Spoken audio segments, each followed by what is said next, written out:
All right. Before we get started, we definitely have to give so much love, gratitude for the one and only Jellybean Johnson for Yeah. giving us decades of amazing music. I just learned about it this morning. I don't know about you, Michael. Yeah, last night started to see the posts come through. Yeah, just off the top, man. Rest in peace to Jelly Bean. Love to his family. One thing I would just say, just you see on the social media, man, so many pictures, with fans of Jelly Bean. Man, you can just tell like that was people's champ. You know what I'm saying? Like it's definitely loved through the community, almost in a quiet way, but a big presence. You know what I mean? Like, yeah, man. Yeah, I actually have one of those pictures. I didn't put it in the slide deck, but I have it's so fun. It's a really funny picture. I don't know how it happened, but Jelly Bean is behind me and someone put a plate of fried chicken in front of us and I just did I thought that was a little too disrespectful to show today. But yes, he very Right, much right, was all about the fam.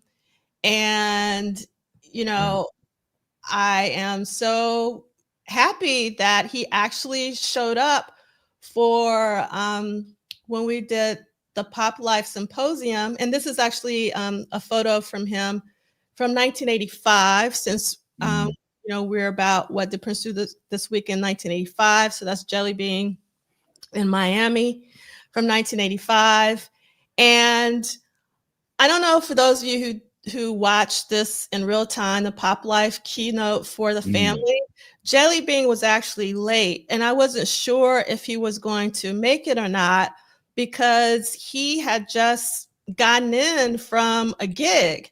So his mm. dedication to us and to the fans, to talk to us, even though he just literally got off a plane, was like bananas. And so I just I don't know. And what's crazy is that a lot of times I might reach out to the people who worked with Prince, and a lot of them say no, but Jelly Bean said yes, and he just was really dedicated to us. So I have nothing but love for Jelly Bean, and I am thankful that I actually got to see him perform this summer with Morris Day and the Time, Mm. in Ohio at the Ohio State Fair. So not only did I have an opportunity to talk to him, but I also got to see him do what he does best, which is perform live. So it Yeah.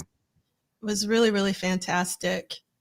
You know what? One thing I always remember, and I don't know, I feel like it was sort of in the, you know, later years of me being a fan, at least, where I like I don't remember where I was, but the first time you got to see or you just realized like he could play phenomenal guitar, like he wasn't just a drummer, he was like multi-talented. I was just like, yo, like the cats coming out of that area, man, everybody could do a little bit of everything and they could do it very well. Like they were good at it.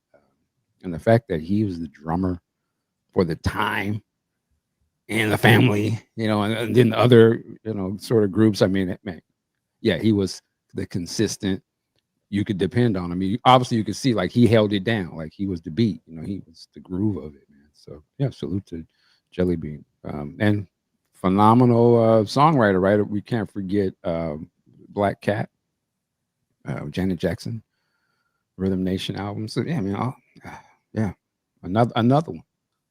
Yeah, Another one. another one. And what's crazy, when I first saw the family live, which was like, well, actually, when I first saw F Deluxe, because they were touring as F Deluxe, and for their very first show as F Deluxe, Jelly Bean was playing the guitar, and I didn't know that, like, at the time. Like, this is, probably, I don't know, 10, 15, 20 years ago.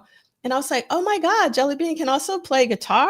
Like, that was such a Mm, revelation for me when I saw those original F Deluxe shows. And he mm, was just as, masterful on the guitar as he was on the drums. So he is definitely an amazing, amazing musician. And yes, we definitely want to send out our deepest condolences to the family of Jellybean Johnson, and also to all the purple, the purple community. I can't imagine what Morris is feeling right now. St. Paul, Susanna, Jerome, Eric Leeds, everyone who actually performed Dr. Fink with Jellybean. I can imagine, because whenever I would see Jellybean like speak with, let's say, like the family, he just seems to be that person that kind of was sort of the glue, and a glue of laughter. He just seems like he was the best. And I remember doing the Pop Life keynote when St. Paul was talking about recording his vocals. I had always heard that David Z was in the studio with him, but St. Paul said, but who else was in the studio was Jellybean. And so, like, I had never heard that until our interview earlier this year, and I thought that was really incredible. And it's the best story, because St. Paul said that David Z would be saying, like, you're flat. And then he said that Jellybean would say, yeah, you flat. And so he would repeat everything that David Z would say. Jellybean would repeat it to St. Paul about his vocals. And I can't imagine, like, how incredible that must have been. All right. So we have a very special guest who's going to join us right now. Thank you so much. Yeah. Welcome to the stage, the one and only TED Talks Bass. What's up, people? What up, sir? What up? Man, rest in peace, Jellybean. Absolutely. I gotta say that as soon as I come in the room. I'm so happy to see y'all. Yes. Man, happy belated birthday. Appreciate it, man. Yes, appreciate it. I don't want to derail y'all. Y'all stay on task, but I appreciate that. I got a lot to talk about. Oh, right. I'm sure you do. Oh, yeah, we'll talk about it in a minute for sure. Yes, for sure. Yeah. But before we move on, I just want to say that this community means so much to me, because when I woke up and heard the news, I knew that I was going to be in community with you today, and it made me a little less sad. So, being in this community every week means so much, and that for Michael Dean to be here was just like my prayer, because I didn't want to be here alone. And now we have TED Talks Bass here, and all of you in the chat. So I just want to say thank you for being here every week, talking about what we love. And we loved Jellybean. We love the time. We love the family /F Deluxe. And these people are who keep us in community every week. So we just want to make sure that we send them love, all of them, and we want to give them their flowers while they're still here. So I am so thankful that I was able to interview Jellybean earlier this year and let him know how much he was loved by the community. So, all right. Okay, so we got to do this for Ricky. Let me get my right button. And then they tried to take advantage of her. Baby doll house. All right. Okay, so funny thing, I was just watching Godfather last night. What? And when these little parts come up in the movie, it's just like, what? I forget how coded Prince that movie is, like just how much it shows up throughout his stuff. Yes. So this week was the 38th anniversary of Madhouse 16, which is crazy to think about. And remember, what I love about the Madhouse Project is that both Madhouse 8 and Madhouse 16 was released in the same year. Madhouse 8 in January and Madhouse 16 in November in 1987. Isn't that crazy? Listen to that alone is why these albums need to be spotlighted, need to get proper re-release or something. Like, it's not like Prince throwaway songs. These are like instrumental jams. Prince, like, what other pop artist, R&B, or whatever artist is able to flex like that, and it sounds good. You know what I'm saying? Like people still jamming to it many years later. Yes. What about you, TED Talk Space? Man, listen, y'all, that whole little thing is making me feel some type of way. And I am also in the process of reestablishing my own band. And I was going through the song list today, and I'm like, yo, I gotta put some Madhouse in there. So stay tuned. I got my own Candy Dolphin down here. Oh, so just get ready. Okay. Yeah, this is some fire stuff right here, boy. Yeah. Most deaf. All right. So where's Ricky when we need him? So are you gonna do? Can you do like a Dear State for us real quick for Madhouse? Sure. Short and sweet. Dear State, stop bullshitting. Release Madhouse. Let's go. Sound like Pretty Ricky to me. Yeah. Something like it. Yes. We also want to make sure. If Ricky, if you're watching, we miss you so much. We hope that you get better really soon. But I know you wouldn't let me live if we didn't talk about Madhouse 16. So yes. All right. And I love yes, to the point. Okay. So what else happened this week? How many Stop of you playing, D'Angela. Stop playing. You know what happened this week. So Put him in the case, goddamn it. oh, hold on. If he gets in there. That's what happened this week. Around the world today. That's right. So I want to know who in the chat has gotten their Around the World in a Day deluxe version, because I'm still waiting on mine because I ordered mine from the Prince Estate, from the Prince Stove. So I still haven't. What's the tracking number say? When it get to you. My bad. Yes. So anybody get theirs? So what I'm really looking for is this like purple marble vinyl. That's what I'm really looking forward to. It looks really, really stunning. And then you also have the 3 vinyl set with all the remixes and whatnot. And then let's see. Well, I was gonna say I don't have the physical yet, but I do got the digital. And yeah, the album is smoking. Did I want the extra tracks and all that? Yeah, but here's the thing. After listening to this a couple times, the regular remastered version and the Atmos version, the album was enough.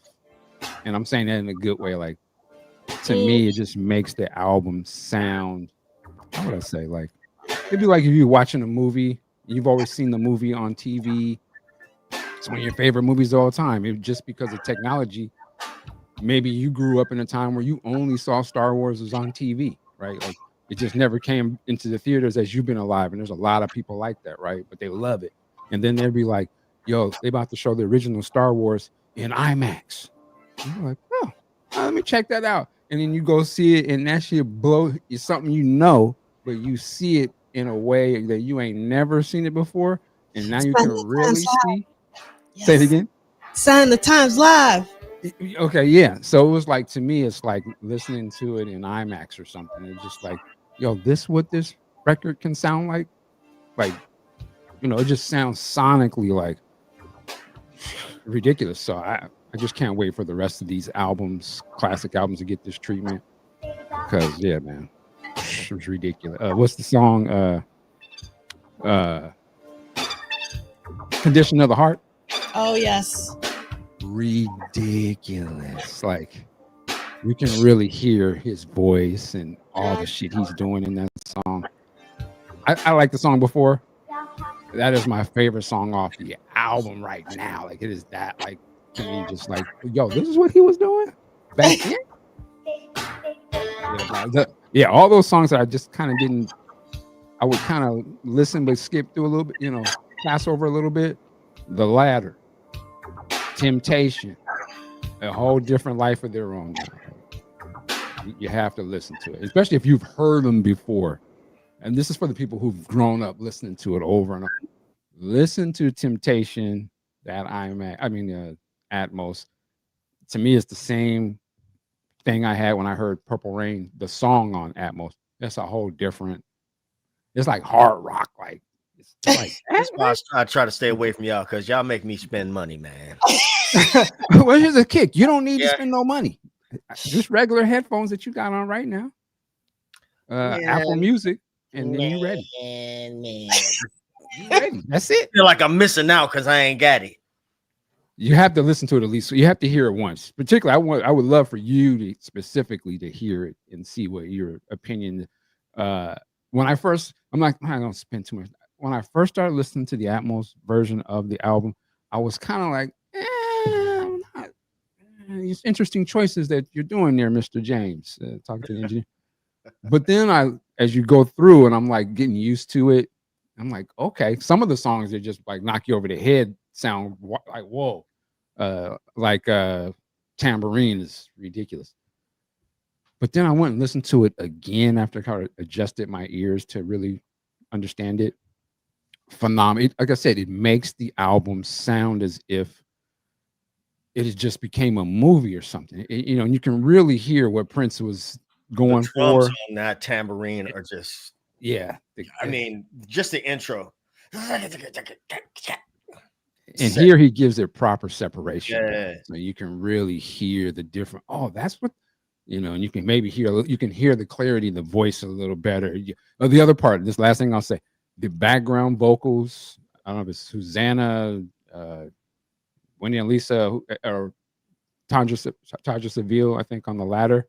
The background vocals now, to me, I just couldn't hear them the way I hear them now. Now they've given space for those background harmonies for those the ladies. Excellent. I don't know if this was the first time he starts doing this on record like that. I mean, you can hear it very prominently on the Parade album and things of that nature, but they was doing it on these songs. At least for me, I can really hear it. Go ahead. Let me ask you about this. On Pop Life, the vocal treatment on Pop Life has always intrigued me. How it's like, yeah, you how there's one vocal right in time and the other vocal is slightly off, and the other is. What's that effect like for you? It's interesting you bring that up. It's still there. It's probably, I would say it's more prominent in a sense. Yeah. But at first time I listened to the album, I was like, I don't know if I like this. But the thing is, the music though is so, you can really hear Pop Life now. Yeah. That it took me a second, and then I was like, yo, this is smoking, because you can really hear it. But yes, you do hear that effect. I will say that there are a few songs in this album that I didn't know had somewhat of an effect like that. They're not as out of time, but they're very more prominent now. It took a little to get used to it, because you'll get really hearing the vocals now, and it's on some of the other songs too. Okay. But yeah, man. Paisley Park really sounds like to me it sounds like the band, like it was alive. I don't know if it was, but it sounds as if it was. I could see them sitting on a rehearsal stage and they've been practicing for a while, and then it's like, okay, let's do it.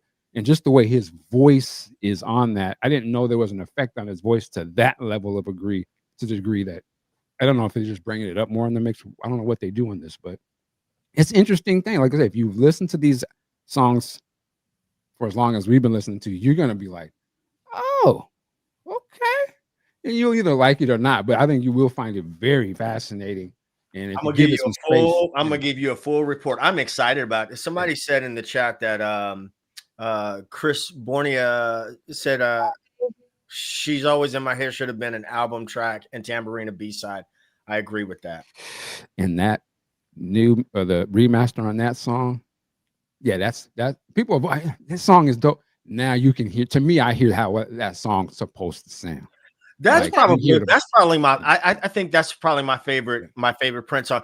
Speaking of favorite and least favorite Prince songs, I do, D'Angelo, if I may, for just a second. I famously at this point had a dislike for Arms of Orion. Here we go. Uh-oh. Are you switching teams? It's gonna be all right. It's gonna be all right. I listened to it a lot last weekend. Oh my God. Oh my God, I'm so ashamed. Oh, and it kind of grew on me a little bit. Is that where you want to be now? Oh, It kind of grew on me a little bit. oh, you did, Michael. I don't know how You I feel. searching for God or search? Are you searching? Man, you know, everybody's your searching for the tranquility? ladder. I ain't, man, look, I feel some type of way. Got him.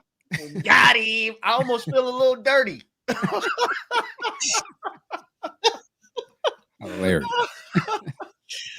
Oh my To God. hear it. Yes. I omit it. Yes. I omit it.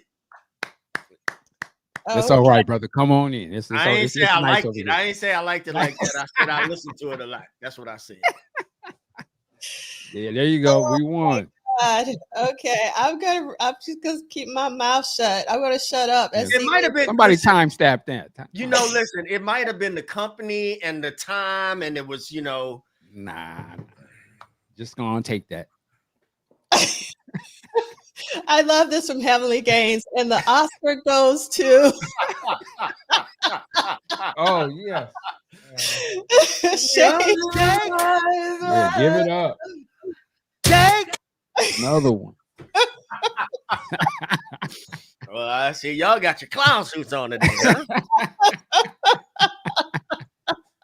Right on, Ted. Right. Oh my God! I think you're under some kind of spell. We're gonna leave it. We're gonna leave Well, it there there. We're gonna leave it there. Interesting. Interesting. from some insider knowledge I got. Okay, so who went last night to Paisley Park? Because I wish it would have made different life choices, but they only announced this last week, or that they were going to be showing Live at First Avenue 1986 in 4K, if I remember correctly. Now, this is worth going to Paisley Park for, but I can't do a flight on the same week. I'm not rolling like that. So I'm curious if anybody saw that. I don't see Christina Slosser, who usually goes to these things because she's based in Minneapolis. So if Christina, if you watch this, let us know if you went. Oh, I love this. 12:21 p.m. There you go.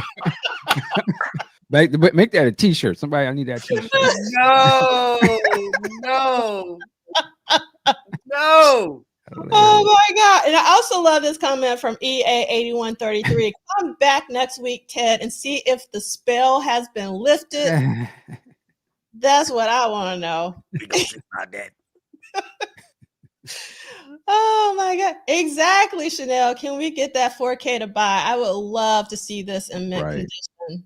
Right. This would be so amazing. I love this, Ted, in rare form. Oh no, Christina. Oh no, I was hoping that you would be our reporter. Okay, I understand. So this is absolutely amazing. And we've been talking about this color a lot. Prince is really into this color right now, like a magenta. Yeah. So remember we talked about that last week? Mm-hmm. All right. So because we're talking about Around the Rolling today, next Friday is Black Friday, but it's also Record Store Day. So Record Store Day is when you can get the Around the Rolling Day singles box set. There are only 1,985 copies because this was released in 1985. So you got to line up, and I'm going to try to get me one.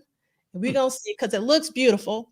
But again, I guess I have another Dear State moment. Let's do it really quick.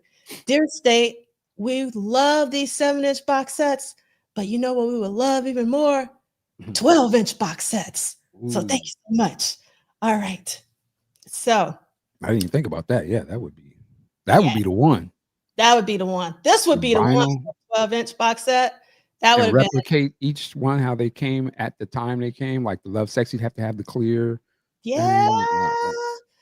Yes. Let's see what say. Ain't no spell here. He's just been wrapped in the arms of Orion. Hilarious. Thea, oh my goodness. Okay, so who's on the Record Store Day? So I'm trying to see am I the only person? Okay, so I gave I'm gonna I'm gonna see what we're gonna have in the chat. So I gave a talk about Prince to non-Prince people on Wednesday, and because it was non-Prince people, I thought everybody and their mama had watched Dancing with the Stars on Tuesday night because it was a Prince tribute. Like the entire, show was dedicated to Prince. They had like a symbol crystal ball that was purple, that was all glittery and like it was. Michael, it was so Of course great. they did. Of course they did. And so I'm in this room and I'm just expecting everybody's hands to go up because it's non-Prince people and not one person raised their hands. And so anyway, it was a really great show. If you didn't see, I don't watch Dance with the Stars. Is this where I see the clip of Carlton? Yes. Okay. Yes. Yes, for sure. Okay. I love this purple cat. Who were the stars on the show? I don't remember. I don't know. I didn't know any of them. I will say this. What's interesting about it, even if you're not into Dancing with the Stars, is they took some liberties with editing some of the Prince songs. And I actually want to know who edited it because the edits were seamless, like the way they did it.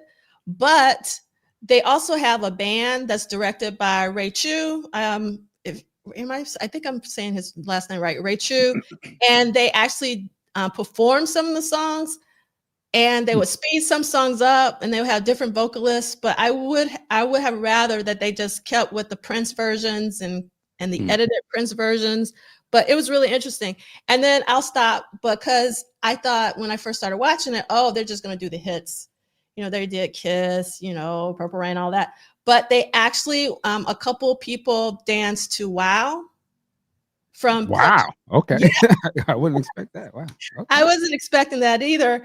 And wait for it, Michael Dean. A couple also danced to Slow Love.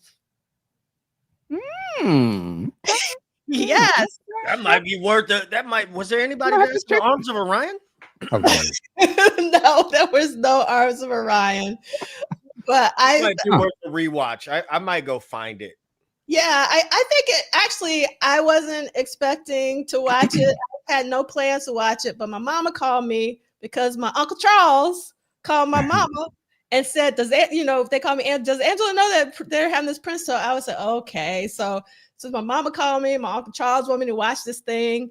And then I thought it was going to be an hour. It turned out to be 2 hours, but I was hooked because I just really loved seeing them dance to Prince songs, especially when he was singing the songs.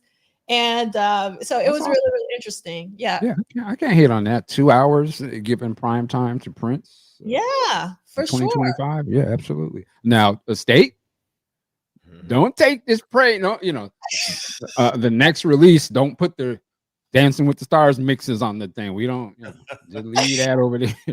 Know how y'all like to throw on all the.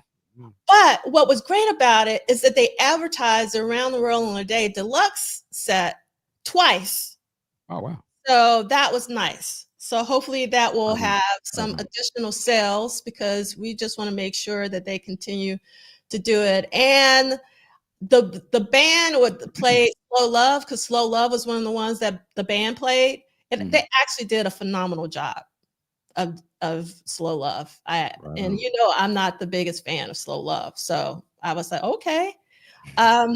Yes, that's right. Go, Uncle Charles. Let's see. Yes. Prince is still having an impact.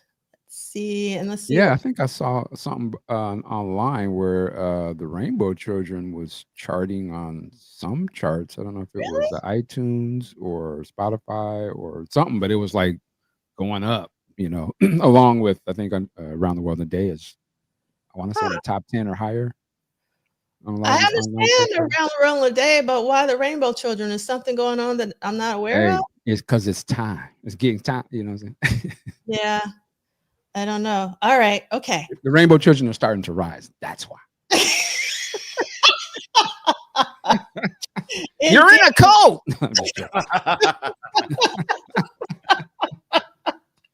So again, this Around the World in a Day singles box set is coming out on Record Store Day. And of course, we are in 1985 on What Did Prince Do This Week. And we love the Record Store Sing. So I just wanted to show some photos. So as we get ready for Parade, Unchair Moon and the upcoming symposium. Mm. It's so funny. Like, I know what he's saying here. It's crazy. Go back to that picture one more time. That's the Prince I like, right? Yeah, like you know, a little Richard Pryor, a little. That's right. Oh my God. Oh, okay. So Kim says iTunes R&B chart Rainbow Children release anniversary this week. Yeah, nice. Okay. And then let's see. Yes, thank you. See, Theo knows what's up. I'm on the U40 symposium, and that says what? I love this. Yes, yes. All right. So we had another anniversary, Rainbow Children this week. How did I miss that? And okay. All right. And let's see. We got this photo. Here are some more color photos since we've been looking at some of the color photos. This is one of my favorite scenes. I don't know why I love this scene so much, but I love how reserved Prince is, or rather Christopher Tracy is, and how Tricky is like so excited. There's just like a dichotomy between how they're acting. I love when they look out. It's another great photo. Finger waves. Yes, the finger waves are popping. Hilarious. That to me, like when you first see that, and I'm like, it reminded me of my auntie back then, because that was the only people I really seen had their hair like that were women, or were like, you know, some cats on the street or something. So to see like Prince have that, I was like, oh, he actually is kind of connected. He's actually okay. He's not like some far off dude. Like he must be connected to something, because he know what that is. Yes, and Drea dances still can't believe that she was a niece last year, which is amazing. Yeah, that must be really, really amazing. Boom, boom, boom, boom, boom, And boom, then boom, this is Miss Mary Sharon. And more Miss Mary Sharon. Oh, this was actually from the press kit. I always thought this is an odd photo for the press kit, but that's just me. Love this shot. Christopher Tracy. This is another one. And that says what? Hilarious. And I love Jerome in the scene as well. Tricky. And I just love seeing Jerome laugh, or rather Tricky laugh. You say Tricky D sausage. And here's another color photo, you know, after the performance of Girls and Boys, and Mary Sharon's father comes in. Okay. We have finally arrived at our housekeeping because we've been in salon mode. This is week 47 of What Did Prince Do This Week, a very slow read of Duane Tudahl's Prince Studio Sessions book series and a Saturday salon. We're going week to week, not date to date. You can follow a detailed schedule at this link or QR code. You do not need the paperback version, but that's where you have the most updated information. Look at Ted. Ted got his book as well. Ted ready. I don't know what page we on. It's like being in high school again. Right. Well, I'll let you know. I won't let you know the page, but we will be reading from November of 1985. So, because do you have the paperback, or I couldn't tell, or the hardcover? Yeah, you got the paperback, because I can see the circle. That's how you can tell. What's up, mooches? Always love seeing Vanity. Got to make sure to put Vanity on screen. Yes, man, Ray 10. Those color pictures make me want to see On the Cherry Moon in color. And every time I say that, then someone says, but I like it in black and white. I love it in black and white. I just want to also see it in color. That's just me. Because those outfits are exciting. So someone asked us earlier today in the chat. I can't remember their name. I think it was Kenneth. I don't know if Kenneth is still here, but they asked, why is What Did Prince Do This Week on 2 different channels? It's because we simulcast on Michael Dean's channel as well as my channel, which is Polished Solid. So that's the reason why you can find these in 2 different places. And I hope that you'll subscribe, like, and help spread the word if you want to be in community with purple nerds like us. And then our hashtag is WDPDTW. If you ever want to send us anything, WDPDTW@gmail.com for What Did Prince Do This Week? Because no one can remember that for some reason. And then This is an independent endeavor. The State of Prince Rogers Nelson is not affiliated or associated or connected with the What Did Prince Do This Week book club series. We choose to be a community even when we disagree about Arms of Orion. What we played at the top of the hour was 11, but I call it Baby Doll House. I never call it 11. And the players, because, so one of the differences between Madhouse 8 and Madhouse 16 was Madhouse 8 was just Prince and Eric Leeds, as we know. But on Madhouse 16, there are more players on some of the songs. Sometimes, yeah, thank you. I love this, LTKK. Yes, Sam, we're big time. That's right. You're never late. Thank you for being here. Yes, I love that. We're on that Purple Rain Live simulcast on MTV and local closed circuit timing. That's right. There you go. So on 11, or Baby Doll House, we got Eric Leeds and Prince, but we got Sheila E. on the drums and that bass, because that bass is fantastic, is Levi Caesar Jr., also known as Leviticus. I don't know why he called him Leviticus sometimes. And then we have Susanna Melvoin on vocal sample, and we have a little spoken dialogue sample from The Godfather. So that's what you got for 11. And yes, Colin, I so agree that Purple Rain on the Cherry Moon is better than Purple Rain for me personally. That's all I'm saying. Okay, so again, episode number 147 of week 47 of 1985. No songs, no studio sessions, because this is the last week of principal photography for Under the Cherry Moon in 1985. Now, I have an asterisk because of the way Duane wrote it. I am not quite sure if if Prince was in the one studio session that happened this week, which was on Monday, or if it was solely Wendy and Lisa and Susan Rogers.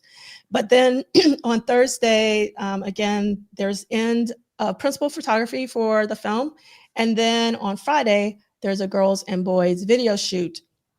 So if we can have our guest, since he's joining us today, read Monday, November 18th, 1985, which is 237, because you got the paperback. Page 237. Hold, please. Man. Monday, you say? Yes, Monday, November 18th. Monday, November 18th, 1985. Estimate. Sexual suicide, possibly Wendy's vocals mix. Christopher Tracy's Parade mix. New Position mix. I Wonder You mix. Under the Cherry Moon mix. Girls and Boys mix. Puma Crest mobile recording unit at AdVision Studios in Nice, France. Producers Wendy and Lisa. Artist Prince and the Revolution. Engineer Susan Rogers. Oh, there's more. But there's more. Everybody's a gangster. You don't work over here, goddamn. Listen, when I was a teacher, I'd say everybody's a gangster until you ask them to read a paragraph. Hilarious. Having the mobile truck on set, that's why I'm not a teacher anymore. Having the mobile truck on set was especially fun because I wasn't chained to Prince's hip. He was really busy on the movie set, and so I had more free time than I normally would have. And he had to go to bed early because I thought he didn't sleep because he had to be up early. But when he did go out in the evening, that meant that I was free to go out in the evening too. Susan explains the process of recording music during this period. Many of these scenes were shot in the south of France. In France, of course, you take these 2-hour lunches. Prince didn't need 2 hours for lunch. He didn't need a nap. So I'd be there in that truck. And in that 2-hour lunch break, he'd come into the truck and we'd work on Sexual Suicide. We'd work on Splash and some really fun titles. Then he'd have to go back to the set, but I could stay with Eric and do horn parts and things in the truck. For example, we do mix pieces. We just have so much fun. Prince played Sexual Suicide for Wendy and asked for her help on the track. I love Sexual Suicide. I don't. Sorry.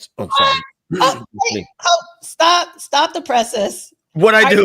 Tell me that you have gone over to Arms of Orion and you don't like Sexual Suicide? Oh no, love, that's not what I was talking about. I loved the song. Okay. Anyway, right. I was trying to be funny. Oh, hey, yo, Ted, stick to the. I'm gonna stick to the script here. This is just like high school. Start a riot up in here. Prince played Sexual Suicide for Wendy and asked for her help on the track. I love Sexual Suicide. It's one of my all-time favorites. I did not play on that, but he asked me to go in and double his vocal, and he had me sing it in a mobile truck. Although it is unclear if Wendy's vocals were recorded on this date and in this particular mobile truck, he was insistent that she add her voice during one of the sessions. I remember singing it and being like, oh, this is something. I was like, that's incredible. You've got to put that one out. And he was like, no. I don't know why he didn't release that. He just didn't think it was right, I guess. I don't know. Too funky. Sometimes I thought he held back things that were so funky, and it is very funky. Sometimes he felt that way. I'm like, why isn't that out there? Dream Factory was another one. This batch of songs were also being considered for the Parade project and Under the Cherry Moon, so they were being given a new mix. Additional overdubs were likely part of this session as well. Man, can we talk about that part?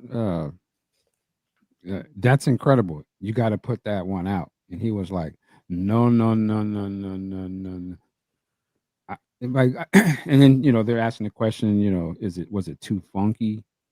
Sometimes I thought he held back things that were so funky. Do you guys think that he would? Do you ever think something like that? Like he was purposely that he purposely held back? Yeah, dope ass tracks like this. Like, yes. I mean, there's a quote. I can't remember who he was talking to, and I can't remember the time period and when he said it. But he said it's recorded that he said that he didn't like to give his best tracks to Warner Brothers. Yeah, I remember. Actually, I remember seeing. Yeah, I can see that. Some of this, stuff, coming out and all this music coming out, like I like it, and then I don't like it as well. We've talked about this before because it's always been sort of like this secret handshake with. You know what I mean? With real Prince fans. So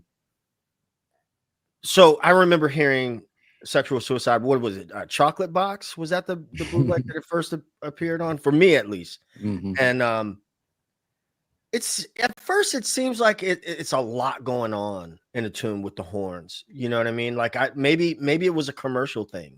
I don't know, but I think he did hold back some of that real raw stuff. Yeah, I know. It's interesting to hear somebody in the camp say it. To me, it's because I thought like, yeah, why wouldn't I think about some of the songs even back, even in maybe the 80s, it's too heavy. Maybe it's too heavy. It's heavy as hell. Yeah, I love Kim's comment. If we think about all peace songs as journal entries, and Prince also said everything you need to know about him is in his songs. I think that sometimes, and Susan Rogers has also said this, that if he felt he was being too vulnerable, he wouldn't put things out. So, I mean, and I'm sure that in some cases, like what Wendy's saying right now, that if it's too funky or, if he thinks it's really, really good, then he wouldn't put it out because he didn't want, quote unquote, Warner Brothers to have it. I think Chris Bournet's question is an interesting one. Was Prince anticipating leaving Warner Brothers? Why did he resign with them in 92? With any relationship, there's always peaks and valleys. So, who knows what was going on when he recorded that. You think he was thinking of that back in 85? Like, you just don't know. I mean, I don't know. Like, I don't know how hard he had to fight to get Under Cherry Moon made, or, that's something that we really don't know. Like, was that easy because of the success of Purple Rain, or did... I would think so. I'm like, who's going to bankroll the pop star wants to make a black and white movie in France? That's got to be a carte blanche situation. Like, okay, whatever he wants to do, let him do it. Because in his right mind, there's no way. Yeah, but I mean, I don't know because I mean, there was a lot. Okay, yeah, you're absolutely right. I'm not going to push back on that. Ooh, Sexual Suicide could have been on the Black Album. I agree with that 100%. That would have been fired. Yeah. Yeah, That for would- sure. Yeah, Yeah, yeah. absolutely. Yeah, all right. But one of the things that I absolutely love about Sexual Suicide, especially when I heard it in real time during the 80s, is the horns. That horn line in Sexual Suicide is like fire. It's the stacking of the horns. It was nothing. It was like it was a Prince song. We're used to the song now, right? But when I first heard the song, I was like, I have never heard anything like this from Prince. I think it's very Tower of Power. Mm. The horn arrangements. Yeah. Mm-hmm. Yeah, for sure. And then, as we know, it was eventually released on the Crystal Ball set. Mm-hmm. So, That's right. And let's see what's Melvin Rush is saying. I can see Sexual Suicide was heavy and jazzy, almost like a Miles composition. Let's see. Yeah, I agree with this, Chanel. Chanel says, I think he wanted to keep some work from being owned in perpetuity by the corporate labels. And I do agree with that somewhat. I think later on, but that would be odd to me back at 85 when he's dropping most classic songs in his career at these times. Like, would he not have held back Kiss or yeah, some of these other ones? But I definitely could see that later on. But what do you think of Andre's comment here? I assume it didn't fit his concept or theme of Parade, but could have replaced Life Can Be So Nice, though. No. I ain't mad at that. I ain't mad. Go to your room. No. I mean, listen. Let's take it easy. If nothing else, So this Nice would have is been a dope opener for that album. Now, come on now. I don't know about nice. That is after Another Leper. Well, I just know, in the film, it's during when he's waiting on Mary Sharon and when they're about to race. That's where it is in the film. But in terms of the album, Sexual Suicide in the movie? No, not that I'm aware of. So Life Can Be So Nice is the second to the last song before Venice de Milo on the first side of Parade. Okay. That's if nothing else, Sexual Suicide would have been a bomb-ass B-side. Mm-hmm. Yeah, I don't disagree with that. I like this comment also from TP in terms of thinking about the record label. He was definitely thinking of it in 1985. He knew Sam Cooke's history, hence the nod and Under the Cherry Moon. Something to think about. But then why give them two madhouses and all this? Yeah. Okay. Like I said, I mean, up and down, up and down. You know how that goes. Like sometimes you're, feeling good with whatever relationship you're in, and then all of a sudden you go, I don't know. Okay, yes, Dr. Clark, you definitely need to revisit Parade and Under the Cherry Moon. These are like both amazing masterpieces that I never tire. I think we were talking about earlier of when something comes on, like if Under the Cherry Moon came on, I would be watching it like I had never watched it before because it's just so amazing. But Kim says, but Madhouse was on Paisley Park Records, even though it was distributed by. And who puts out? Yes, it was distributed by Warner Brothers. Where the money go? Yes. Where the money go? Yep. Okay. All right. So, Michael Dean, do you mind reading the next date, which is Thursday, November 21st? It's super short. Yeah. Everybody's a gangster till they got to read. That was me. Sorry. That was for me. November 21st? Mm-hmm. Oh, that's a line. Today was the end of principal photography for Under the Cherry Moon, and a rap party was held at Legrand something or other in Nice, France. Man, I'm tired. Ted, you don't speak French? I don't. I speak French toast. Parlez-vous français? French bread. Probably want a cracker. Oh my God. Okay, so I got some photos, more Under the Cherry Moon photos. Actually, I have more, but I forgot to add them, so I'll add them next week, even though we're technically finished with principal photography. I don't know why, but I never think of this jacket as a Christopher Tracy jacket, even though he wears it in the film, because it's so tied to me to Parade. So whenever I see this jacket, I think of Prince, Parade. I never think of Under Cherry Moon, but it's in the film, especially when they're having their lunch and the bats come and they start running out and all of that. That's where he actually wears it. But I've always loved this jacket. And he even wears this jacket during Love Sexy, which really just like blows my mind, because I was like, no, that's Parade Prince. Why are you wearing the Parade jacket?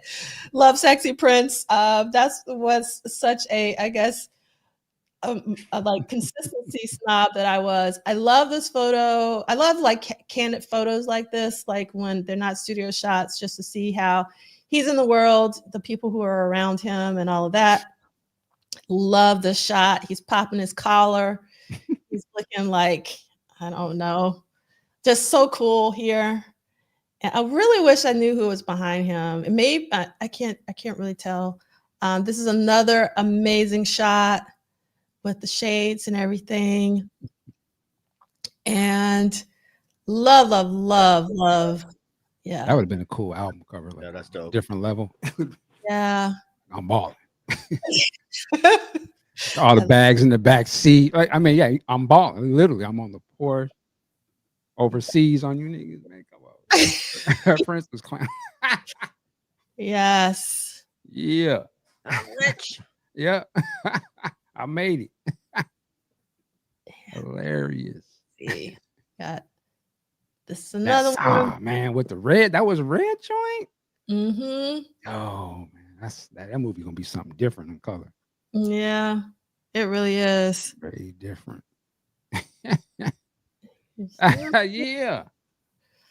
Another Yeah, shot. it just seems totally different to me when you see it like this. Like, damn. Yeah. And we got to remember too. We do remember. I mean, it was such a drastic change of his image. Yeah. Mm-hmm. You know, The short hair was the thing that like was the shocker for me. yeah. For me, it was the attitude. I mean, I kind of knew he was funny, but like it's just from like the rehearsal tapes and stuff. But I never thought that he would have had that in the public, because I was kind of used to him not talking or being very quiet, like in Purple Rain and all that. So that really stood out to me. Now, what were your thoughts on that?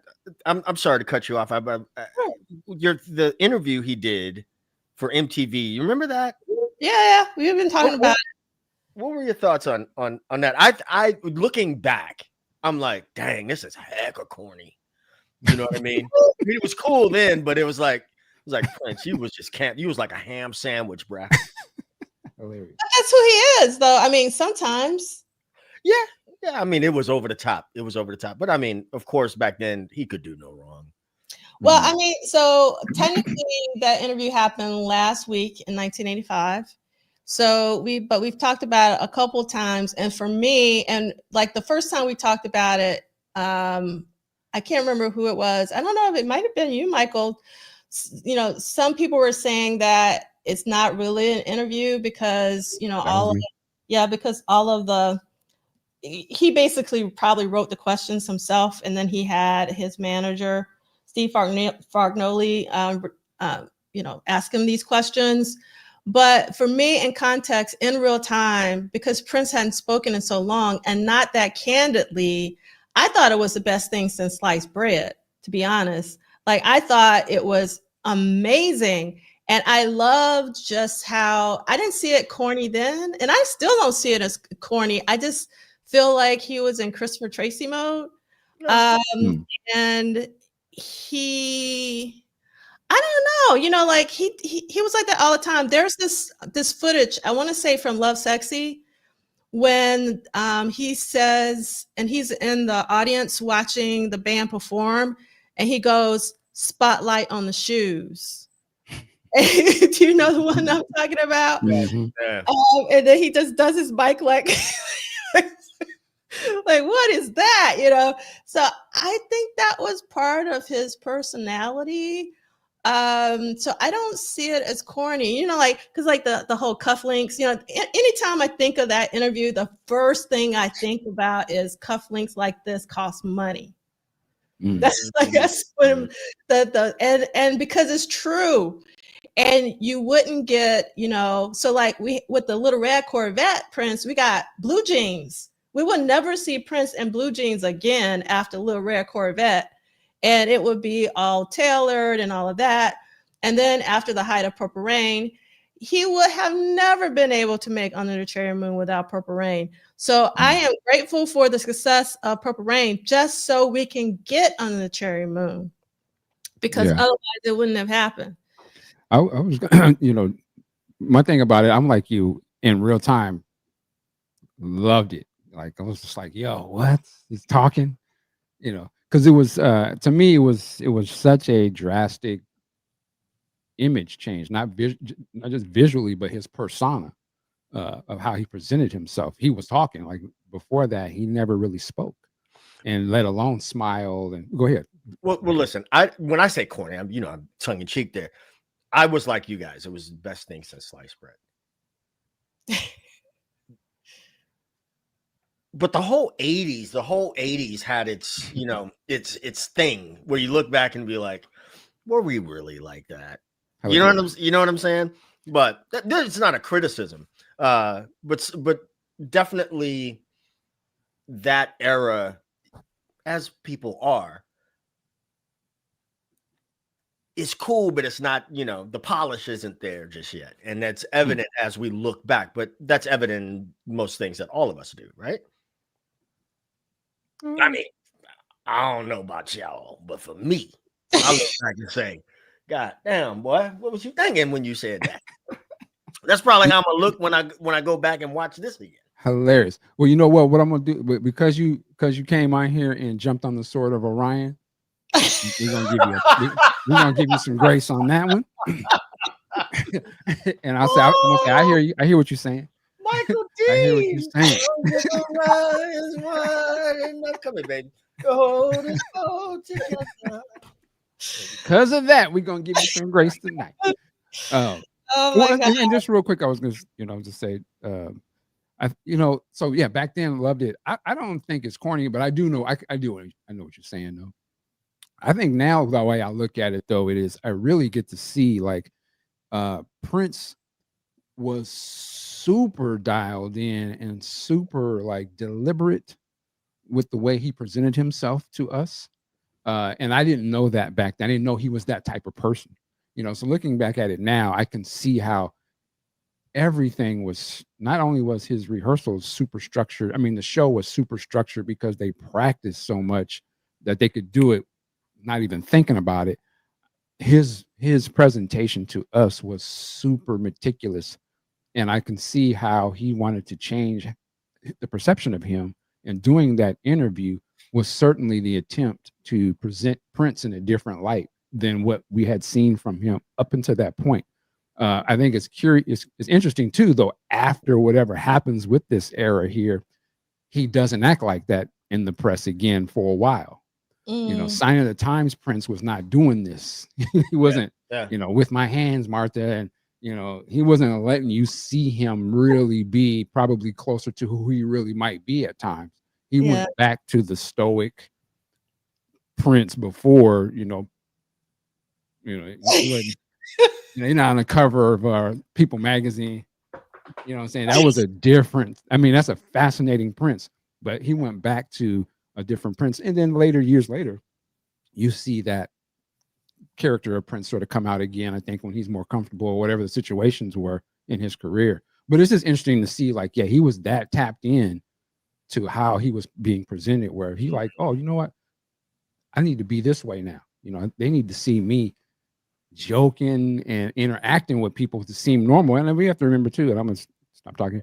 This was a response to the controversy with Big Chick. National Enquirer article is kind of why he did this interview, and then the backlash from the We Are the World situation. So he had to do something, and in his mind was, yo, I'm going to humanize myself to these people. You know. That's my thought. That's a really good point, Michael. And I also just want to spotlight, because I agree with this, and because I was this. We were so young then. Everything Prince did, I took at face value. I picked up whatever he put down as gospel. So did I. All right. So one thing I was wrong. There is also Prince and jeans for Sign of the Times, like with the jean jacket and jeans. That really threw me off. Like I still, anytime I see the Sign of the Times jean jacket, I go like, I don't get it. I mean, Arthur said, he was trying to relate to just the common man, by saying that he's one of us by wearing the jeans, but it was just like, I don't understand. All right. So I'm sorry. One last thing. And this is what I did in real time. The kiss jacket, as we call it. Mm-hmm. Am I the only one who kind of thought that's kind of like the Beat It jacket? With the thing on the thing on there. I thought it was like, this is sort of his response to like, yo, I'm gonna come fly with a big leather jacket style. That's what I thought back then. I didn't think that, but somebody put in the comments earlier that it was his version of the 8-ball jacket. You guys remember those? Hilarious. He was early, but somebody said that earlier in the chat. Yeah, I remember that. Yeah, for sure. Okay, so I just want to give thanks to An for sending this to me. And because we have been talking about like this fuchsia magenta color last week. And also I would have never known that those doors that she comes out of are green. So that was really interesting to see. This dress is gorgeous. It doesn't really translate in the film as this luxurious. But remember last week we talked about Christopher Tracy and this hot fuchsia lounge set, and then we also talked about how we didn't even know that this was the outfit on the Come record. So Prince was really into this color at this particular time. All right. Tanja, you had an 8-ball jacket? Hilarious. That's why I like it. You mean you didn't? You mean you didn't, Michael Dean? No, because where I was from, 8-ball jackets meant something. I guess must have meant something different. No, from where y'all was wearing. Because if you had an 8-ball jacket, right? That means you was involved in some other stuff. Yeah, I couldn't afford no 8-ball jacket. I couldn't afford the Beat It jacket neither. Oh my God. Yeah, a lot of people at my high school actually had the Beat It jacket.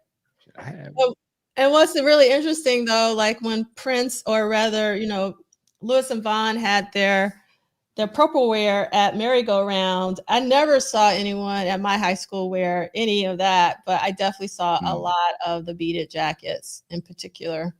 Yeah, at LTKK, the dope man thing. That's what 8-ball jackets meant where I was from. Yeah. Okay. All right. So I want to just really quickly read a little bit of this article from Teen Beat. I wonder if anybody remembers Teen Beat from the 80s. And it says, while filming Under the Cherry Moon abroad, His Majesty is conquering many more local subjects. So one in the on the left, it says, in Under the Cherry Moon, Prince captures images of the suave, debonair Casanova made popular in the old black and white romance movies. Here, Prince strolls down the Boulevard de la Croisette. I don't know if I'm pronouncing that correctly. And then the caption underneath the picture to the right, which is one of my favorite outfits. This is when, he goes through the flowers and the kids, you have jobs, and So the Rudolph Valentino Eat Your Heart Out is one of the captions. And then it reads, it's taking many moons for Prince's new flick Under the Cherry Moon to be completed, but you can be sure that it will be great when it's done because Prince won't let you down. That's right. He's hoping to recapture the excitement caused by Purple Rain, which grossed a whopping $70 million in the 80s. Prince has been filming Cherry Moon since last September, and France hasn't been the same since he's been there. First, Prince caused quite a stir while filming on the boulevard. A mammoth traffic jam ensued when tourists and fans tried to snap him in action, but Prince's burly bodyguard was blocking all the fences. Then in Nice, Prince took some time off to tape a 5-minute and 20-minute video of America, the third single from Around the World in a Day. 2,000 lucky fans. We already read about that. It hasn't exactly been smooth sailing on the, I don't know how to pronounce that. So the caption on the left side is Prince looks content filming on Cher Moon in Nice, France. Then the one on the top right is rumored Prince wanted Madonna for his leading lady. He didn't get her, but we're sure onlookers didn't mind seeing his belly button instead. And then the one underneath is one of the pictures we looked at last time, which was a makeup artist and hairstylist, Earl Jones, worked to get that special look. So I always like to see and read how people were thinking about Prince, and particularly under Cherry Moon back in the 80s in real time. So there's one. Can I have just what they say, a hot take, I guess? Yeah. Purple, Under the Cherry Moon, that movie, I think it would have been a smash hit if it had just been in color. That would, I think, changed a big perception of it off the gate to just regular people.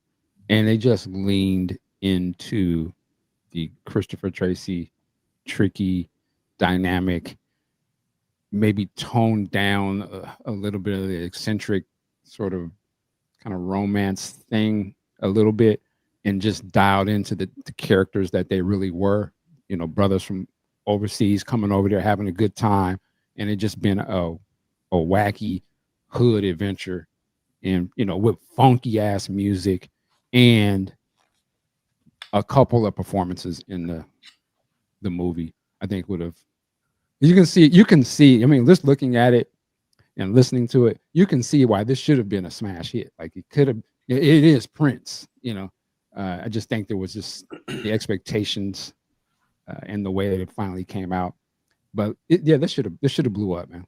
Looking at how the colors that he has on and everything they got doing as they're making it, you can see like, yo, this is supposed to look fabulous. This is going to be some shit, But it's just, I think when you take the color out, it gives it a connotation of, oh, this is going to be on some high art. You got to be serious. And I don't think that's what the general public sort of expected to see from him. And whether or not it's not, I'm not saying what he did isn't good. I'm just saying like he would have just leaned into that. I agree with you. I agree with you 100% there, but I'm also glad that it is what it is, and it was what it was. That time, Purple Rain is, massive. Around the World in a Day comes out after that, which is very, very different. And then like out of nowhere, another record in this whole project comes out, and it is extremely different. I'm glad it wasn't, looking back again, because it feels like it, it's just so special for people who are like really into it. You know what I mean? Right. It's like one of those, you'll get it when you get it type of things. You know what I mean? But I think you're right though. It would have been bigger. You kind of see the intention that it. I mean, obviously, you can look in terms of his mind. I'm speculating, but the way he's presenting himself is so entirely different than what we've gotten before. And it's almost like, I'm not going to be, he's like opening himself up, probably anticipating, they're going to love this. You know what I mean? Like, I'm giving my all to this now. I'm actually going to speak and be joking around. Like he's sort of breaking his own fourth wall of his Prince myth. To show us a whole, you know what I mean? So I can kind of maybe think like, okay, I can see the success of how they perceived Morris in my movie with Jerome. What if we just did a whole movie like that? That's my humor anyway. That's really my persona, right? What if I show them that? And then if I show them that, and of course the music and everything is gonna be bomb, I'm gonna look good. They ain't wait till they get a look at me, right? Because they ain't seen me like this. So I can see how they was like, this is gonna kill the game.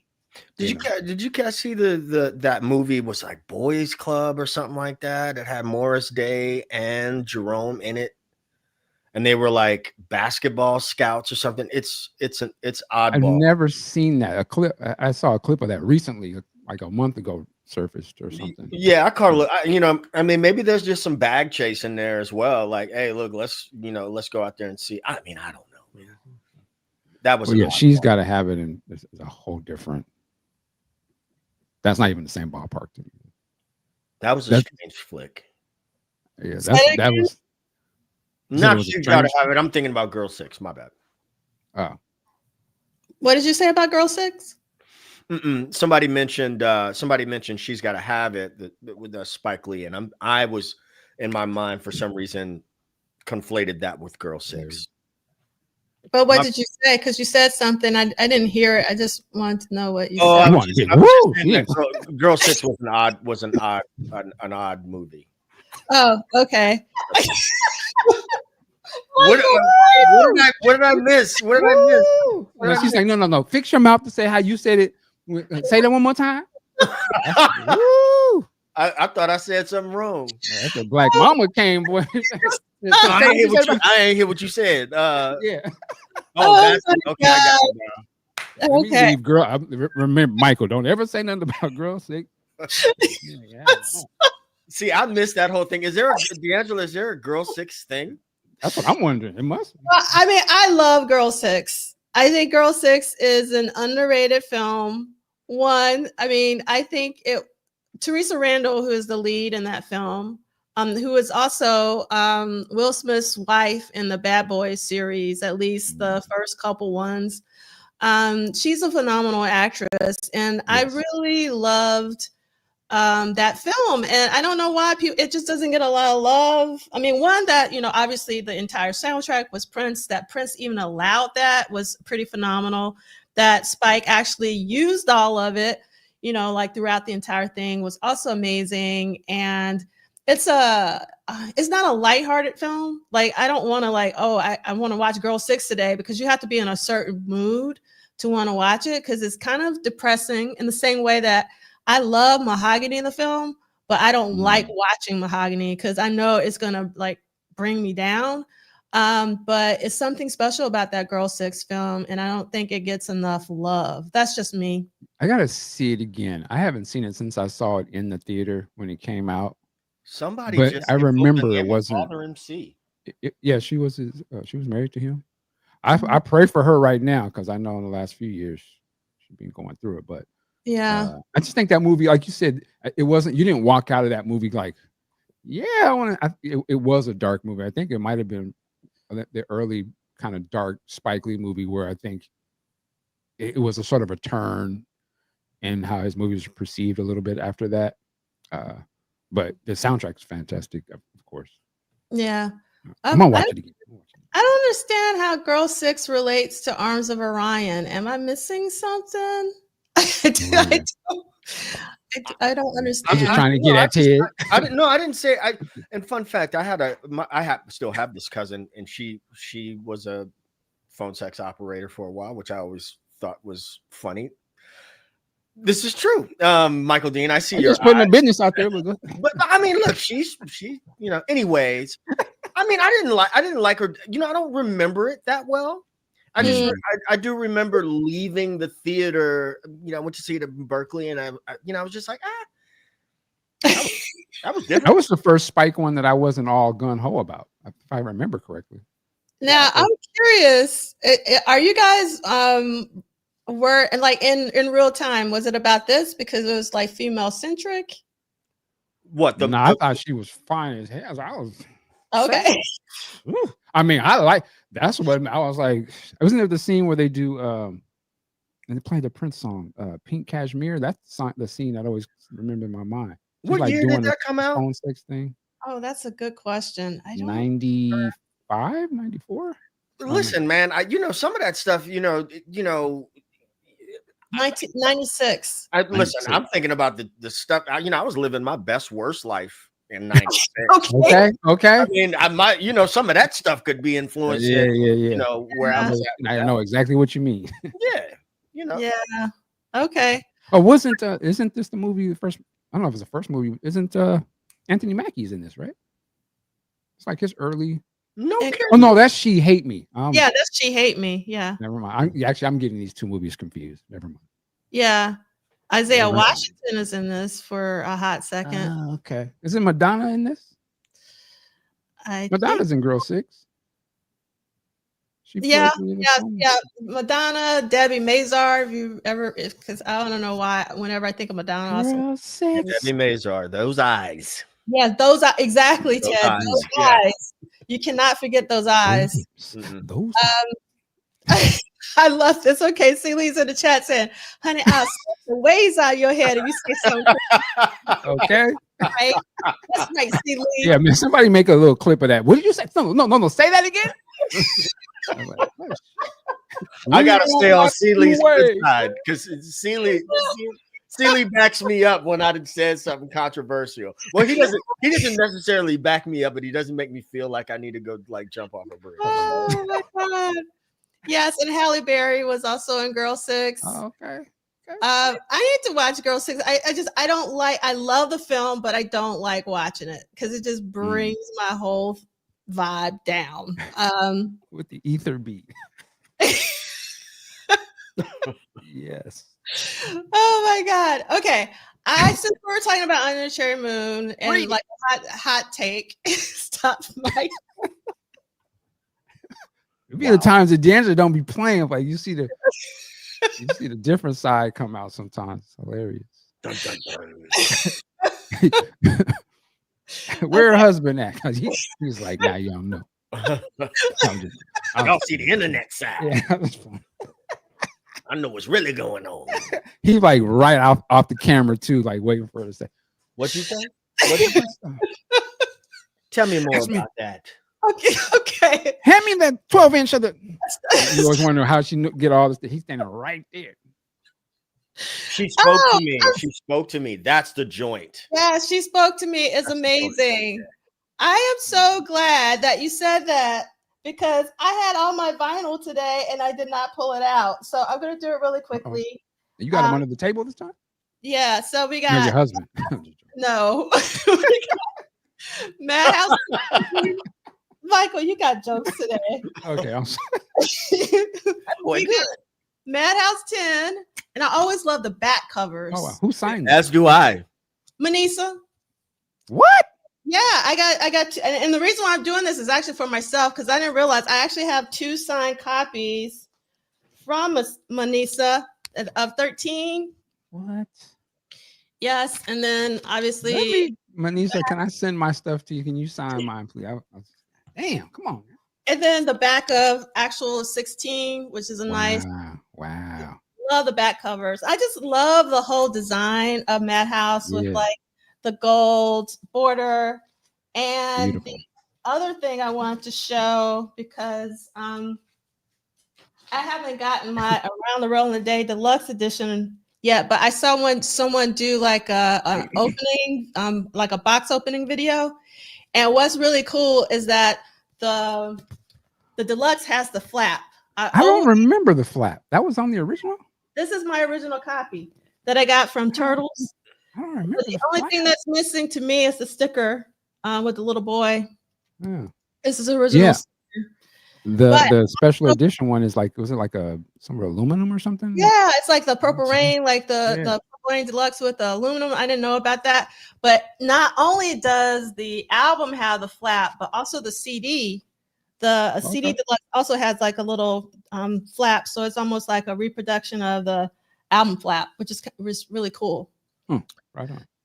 So going back to Under the Cherry Moon, I agree with you, Michael, that it would have done much better if it would have been in color.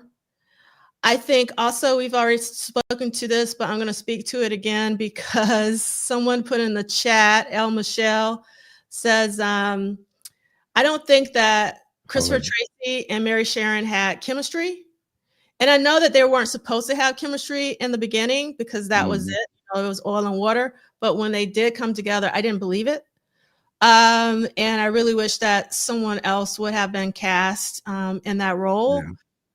But I think a couple things that you said, Michael, really stood out. One is the public was not used to Prince being funny.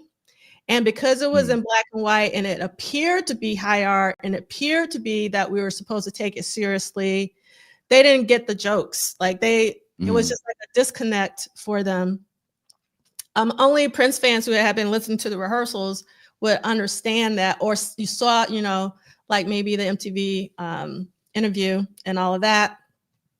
So I think that if it would have been in color, if they would have had someone else play the role of Mary Sharon, and it had more music in it, like you said, and someone in the chat had put in, I think it was Chris Bournet. Oh no, Montanair said that if they would have put the Girls and Boys video inside of the movie, you know, with like the Revolution being a house band at a party, that also might have helped just because of the popularity of Purple Rain at the time.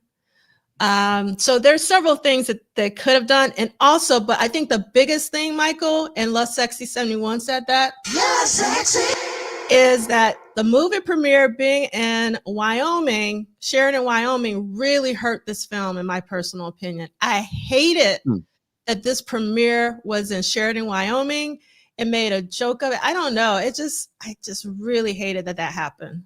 And I think it was a setup. I still, to this day, I think it's a setup. And even if they pulled it out of a hat or whatever however they made that decision, they could have, no one would have known. They could have pulled another name.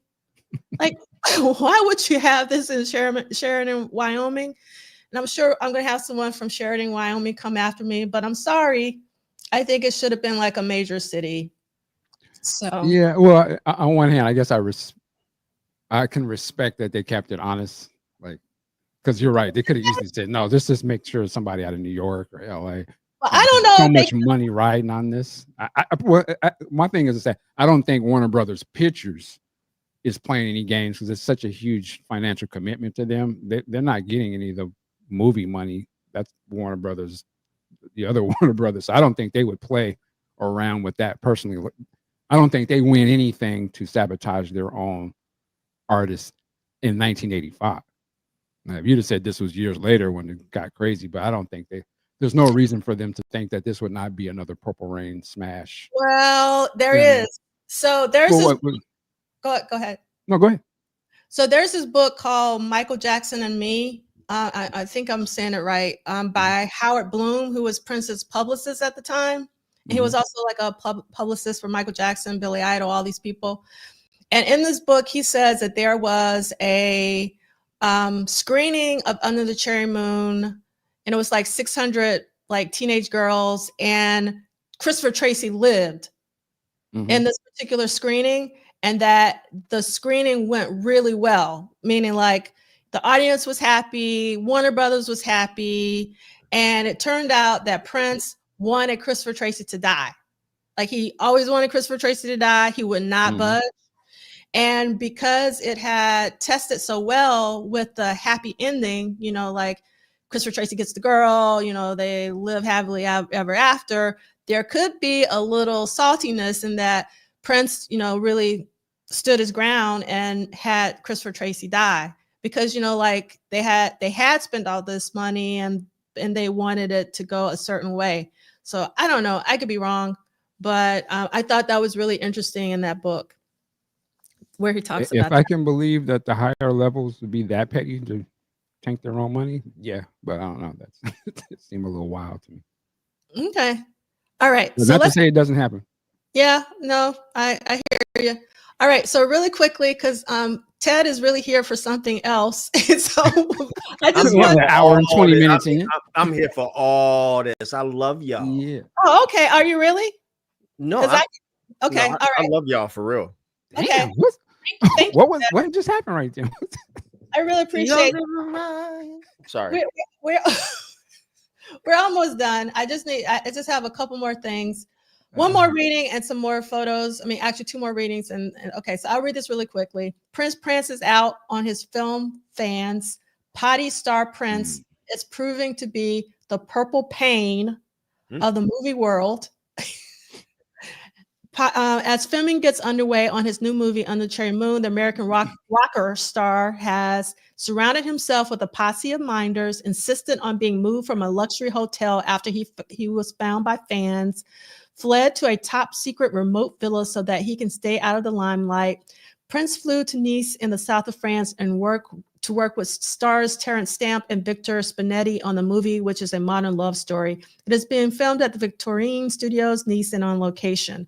For the first day's shooting, Prince demanded his guards were supported by French police to keep the crowds back. But filming was constantly interrupted by the huge crowds pushing forward, trying to get a glimpse of the action. After some of his followers found out which hotel he was staying at, Prince demanded he was moved to a luxury hush-hush villa. A film insider says only a handful of top executives know where Prince is staying. He has refused to make his address known. If anybody wants him, they have to wait until he calls us. And the byline of the caption of the photo is Prince with his new sleek look that Ted was talking about. One other quick thing on this, and I'm Team Arms of Orion. That's one. But going back to somebody said something about interracial couple. Mm-hmm.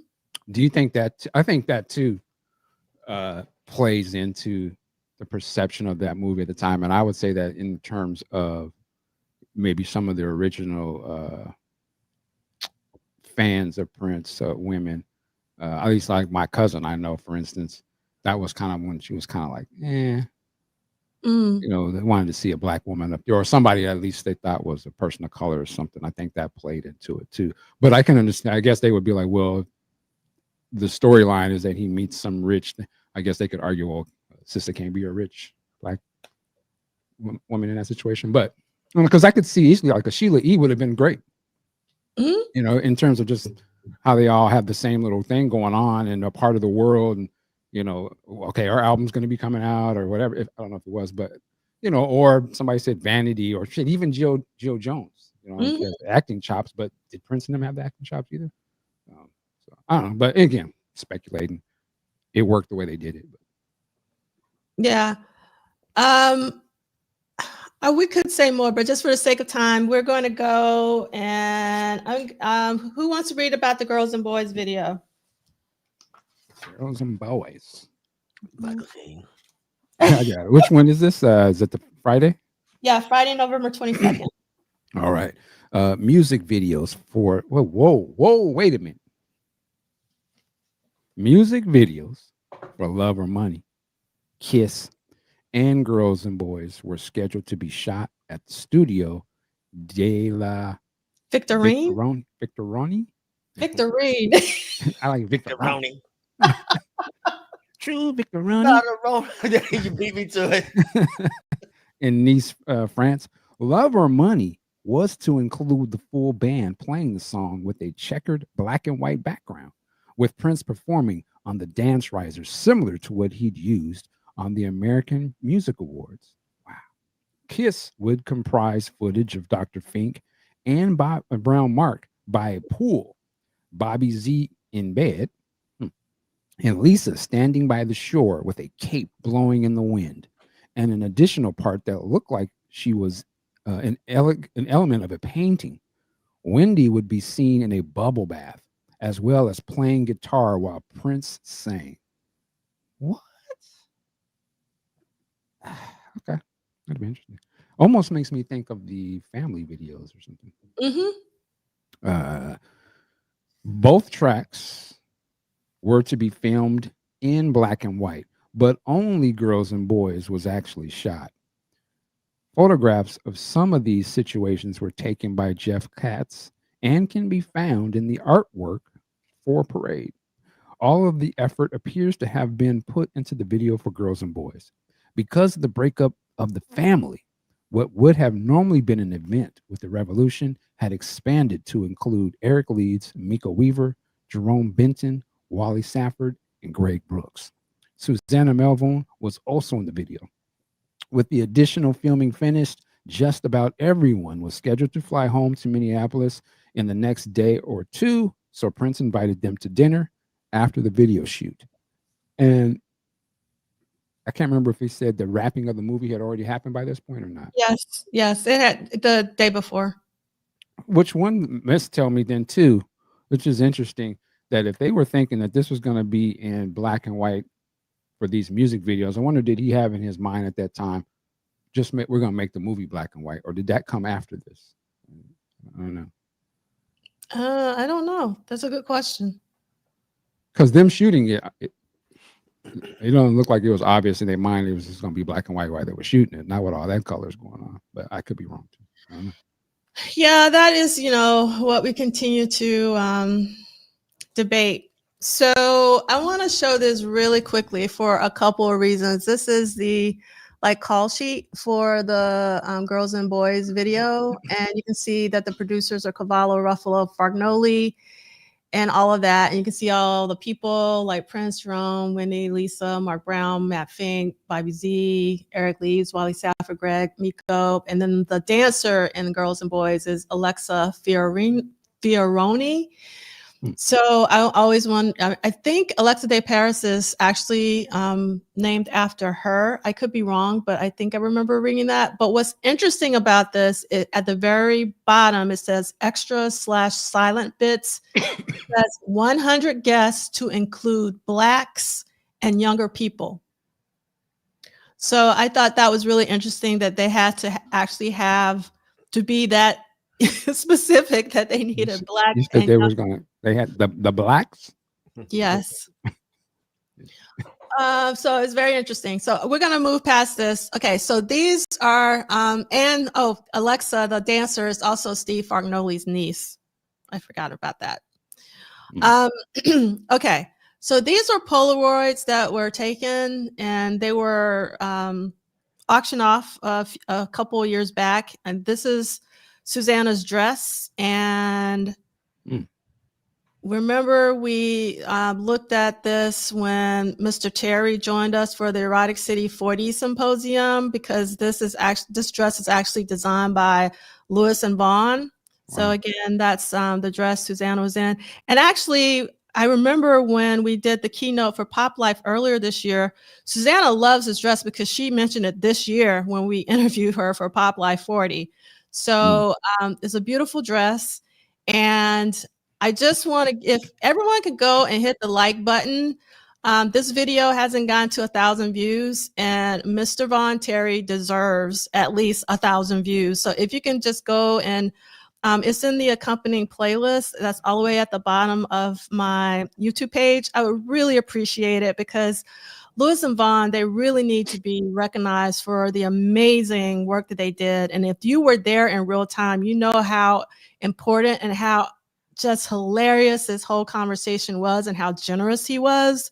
So, he is just as much as of Prince's legacy as anybody else. So I really appreciate any help with that. Here's some more Polaroids. We got Lisa, and then we got Dr. Fink. It's so weird seeing Dr. Fink not in his scrubs. And then they took pictures funny back then. They're like, what? Yeah, it's like there's this photographer. His name is Gary Winogrand. He used to take photos like this, so I don't mind it so much. Then this is Wendy. It's so fun. Wendy? Yes. Hello. Yeah. It's so funny seeing her I don't know, into it, in terms of the poses and things. It's really great. And seeing her smile. And then we got Mr. Brown Mark. Oh, player. Look at OG. Yes. I love. And man, this is I just want my young folks to see the 80s, see it, black then brothers could get away. You got the whatever that is they wear on the eye. You can do that today for sure, but there was no question. Like this was the get down back then. Like you was cold back then if you could do that. Look at the shoes, the black shoes with the white. Man, come on, with the crease. The crease, yes. Yeah.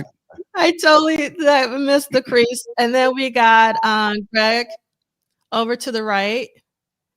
And then we got, and it's such a different style from Prince and the Revolution, Purple Rain. Like this is something different. We on some different. Everybody's suited and booted or extravagance. Yes, you gotta love it. And then we got Mr. Eric Leeds looking so cool. Player. And you can see Susanna in the back with the dress, like right behind him. And then that's Jerome to the right. I don't know if who he's with. Like, I don't know if that's like Dr. Fink's mom or somebody. I don't know who that is. But yeah, I love this comment, Karan, white tux, brown mark. That's right. Oh, I love this dude, guy liner. And then this is Miko. Whoa. You came like that on him? Yeah. Look like homecoming. My man. As you can see, that's the back of Miko on the right. So he has the tails and everything. So it's pretty funny. Love this picture. This is when Prince is sitting down and seeing it in color. It gives it a different feel. This is a shot from the film. This is an amazing photo by Jeff Katz during that performance, Girls and Boys performance in the film versus the video. This is man, they came in like some baddies. Like you in the video first, I was like, ooh, yeah, look at it. And I didn't even know who Susanna was at the time. I was just like, she looked just like she was bad. Woo. Yeah, they came in like some bad. I get it. Yeah, I get it. Yes. And then I love this shot from Jeff Katz. This is when Mary Sharon's father comes in and stops party. And then this is from the video. I get it. Yeah, Prince was a cold one. He had the twins thing early. Well, he's a Gemini and his mom was a twin. Yeah. Well, I'm talking about he could have had twin dudes. And he had Addie twin. Yeah, that's a thing. Like this. Oh my God. Yeah. Yes. 1930. Yes. The party pooper. And I'm gonna keep it a bean with you. This is 1985. This is a black man with two baddie twins, white girls. Yes, in context of the 80s. Back then, that was something. Prince, I see what you're doing. And I love the shot. Look at that guitar. It's like beautiful with the paisleys. I know you guys are looking at other stuff, but I'm looking at the guitar. Oh yeah, take it all in. It's beautiful. Yeah, that's a cold picture right there. Love this. This is one of my favorite photos. I'm messing around and make that a poster. Ooh. Yeah, it's beautiful. It really is. I love the glamour, the 30s glamour that they got going on. And I love how Wendy is in focus and Susanna's out of focus. It's just so amazing. And it's the pouts for me. Say it again? It's the pouties. The pout. Yes. Like, don't talk to me. And they're actual real sisters. Like you can really, it's just a lot going on there, man. That's dope. Yeah. I love the facial structure, male bone, all that, man. Yeah, it really is. Sound like you got a type, Michael Dean. Hey, I just recognize beauty. No judgment, brother. All right, let's get to the ending of the video, which is always hilarious. I love ensemble photos and ensemble films. So I grew up watching a lot of kung fu films. So I always love the kung fu posses, when there was a band of gypsies or whatever, and seeing them all together in the shot is just so amazing. Seeing all their different personalities and this is a fantastic picture, actually. Yeah, it really is. Look at Brooks and was it Bobby's? Yeah. This is so many. Everyone's got something going on. Yeah, and Dr. Fink looking really cool. It looks like he got a scarf or something and got it the vampire collar action happening. So that's interesting. If you just okay, take a Dirty Mind Revolution picture, and then many years later, this is what it evolved into. This is wow, it is such a contrast between the spray painted thing on the back and sort of the early 80s sort of fashions, and now everyone's a little older, there's a lot more money in the game, it's super successful, there's more people involved, people from that was just security guards, now they're with the band. It's interesting. I think that's one of the cool things about Prince and the whole Prince universe that I see here that I don't see, and I didn't see it in Mike, was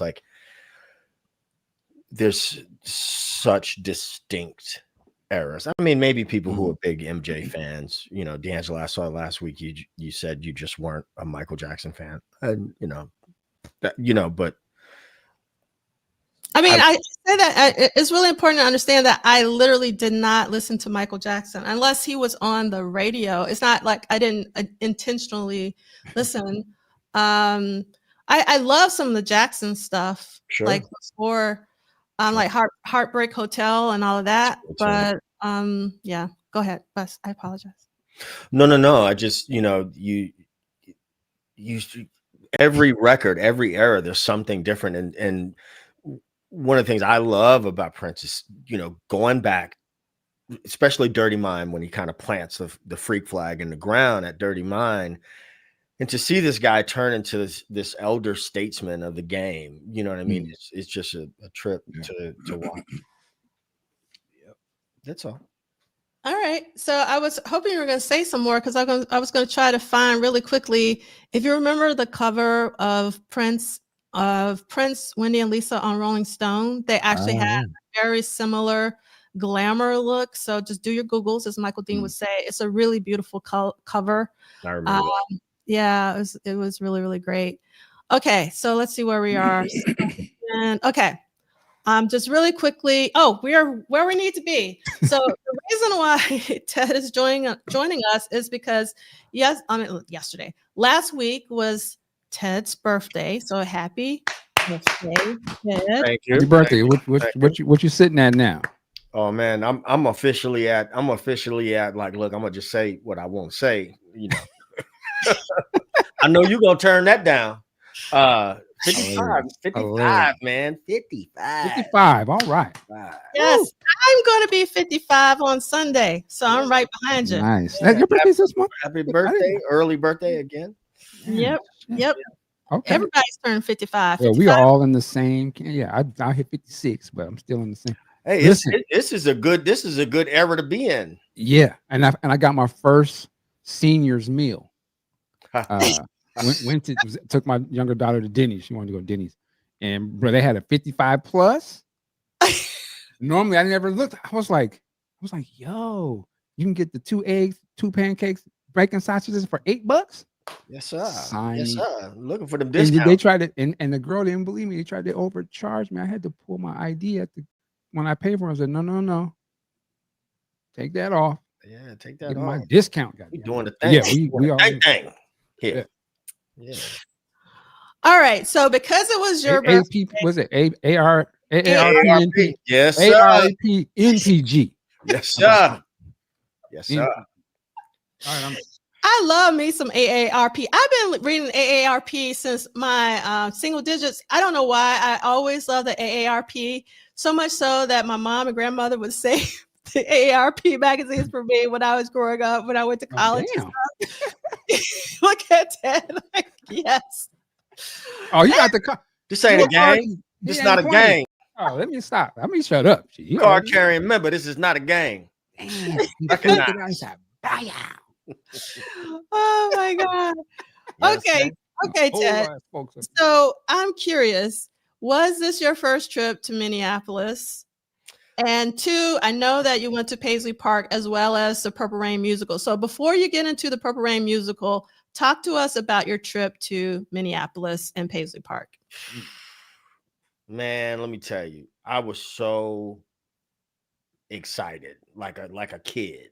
I was telling my friend, I kept saying, you know, we on Prince Rogers Nelson Memorial Highway. You know where we at? We did all the things, man. We went to, you know, I face plant. Maybe I'll post the video at some point. I face planted at the Minnesota River, going to purify myself in not Lake Minnetonka.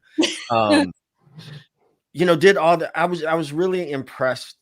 Impressed is the wrong word, but Minneapolis loves them some Prince. You know, and I was just kind of taking in everywhere. You know, I went to eat, just seeing these nods to Prince. I'd never been to Paisley Park for various reasons. And then after he passed, I was like, you know, what's the use? But, you know, here we are. I was glad that they took away phones. So I was able to like really soak in that experience. The tour guide was dope. I mean, a young woman who seemed to like really be knowledgeable and genuinely be into Prince. You know what I mean? There was another musician there because we went in the studio with the Lindrum and the Telecaster and the Oberheim. Me and this dude go, oh, you know, just this audible sound, and we would like checking out this Lindrum and checking out the modifications and whatnot, and everybody else is kind of focused on the tour, and they sang "Happy Birthday" to me in that studio, and then I had to turn around, and that's a moment, and I was like, and I was like, don't nobody sniffle, and then this one woman sniffles, and I was like, shit. She's like, I got some tissue. Wow. And then she pulled out some lavender tissue or whatever. I'm like, right. Let's both together. No, I'm good. Just allergies. But it was a great experience all around. I wish I would have had the time to see some live music and actually go in First Avenue, but I didn't. And actually, one of my colleagues from you didn't go to Bunkers either? I didn't. I just didn't have time. It was a quick trip. But one of my colleagues from here in New Orleans was actually playing at 7th Street Entry, and I didn't get a chance to go see her either. Wow. Womp womp. Next time, maybe I'll be playing at Bunkers. That's right. So I'm gonna put that into existence put that out into the universe for 2026. Let's talk. Can we talk Purple Rain, the music? Yeah, of course. I have so many things. Okay, I'm ready to hear this. I have so many things. So just a second. So last week we had Miles Marshall Lewis on, and he talked about his Purple Rain musical experience. So now we have Ted. So we're trying to get multiple people and their perspectives. So lay it on us. Listen, man, it sounds, everything, well, not everything, but some things sound better on paper than they are in real life. It was ambitious. I think Chris Collins did his thing, as best he could. The star of the show was Rachel Webb, in my opinion. She was fantastic, but to that, the story seems to focus more on her than go ahead. Let people know who Rachel Webb is. Rachel Webb was Apollonia. From a musician's point of view, and a musician who spent a lot of time playing musical theater. The music was cool. I would have preferred a live band. I think Chris Collins played keys live. I was watching all the things. At least one of the drummer for the time, and we know that there's only one.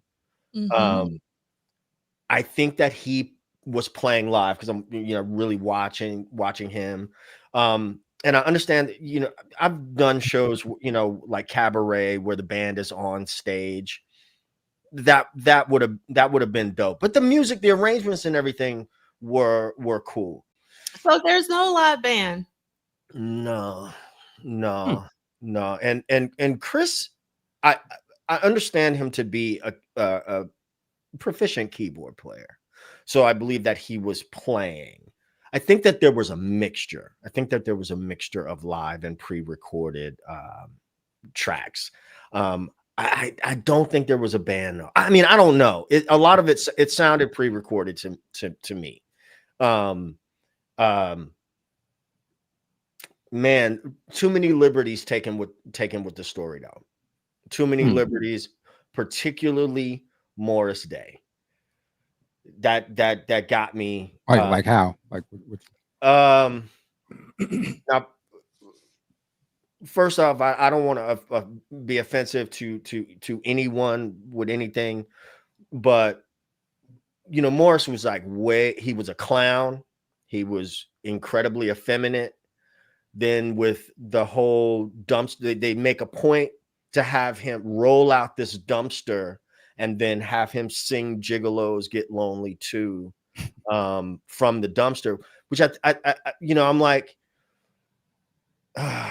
I'm kind of shaking because it really bothered me. It really bothered me. We can't like neuter our characters. We shouldn't be. There's nothing wrong with the kid's got some misogynistic things. Both of these men are complicated in this movie, and they both have redemption in this movie. But Morris Day, you remember Cesar Romero as the Joker in the with Adam TV West. series? So the Morris Day character reminded me of that. But really, I mean, a lot of lisping and just like real feminine. I wasn't feeling it. I wasn't feeling it at all, and it ticked me off, to be honest with you. I don't know if the gentleman that played Morris, if he really understood or understands who Morris Day is. Who were the people from the revolution? It was just Bobby Z and it was Bobby Z and Morris Hayes. Yeah, I got some raised eyebrows about that. You know what I mean? I mean, people do what they do. I don't have any stake in that game, but I think they did the revolution dirty. You know how they wrote the characters. Wendy was, in my opinion, kind of unlikable, a little over the top. Doc was like a stoner kind of dude. The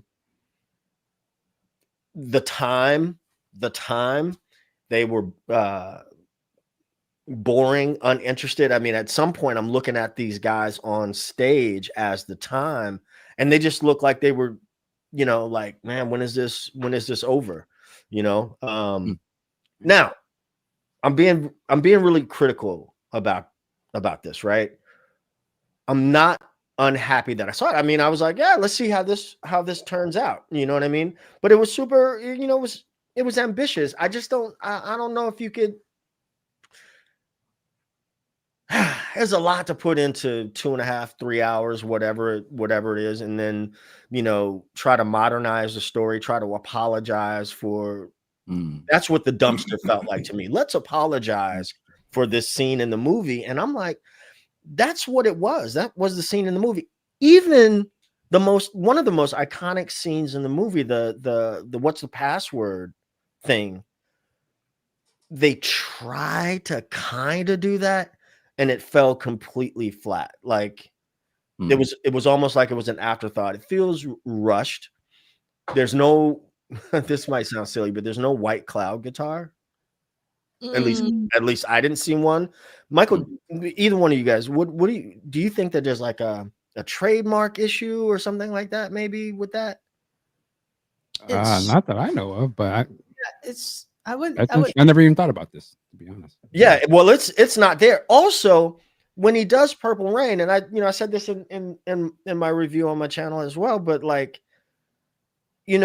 Purple Rain in the movie is the moment where he's kind of like laying it all bare, like, hey, look, I'm sorry, blah blah blah blah blah. He's doing that on stage. Well, in the play, he's done that before he does Purple Rain, which is kind of like this is out of order. He starts it on piano, and then at a certain point, he gets up. He's gonna mime the guitar solo, but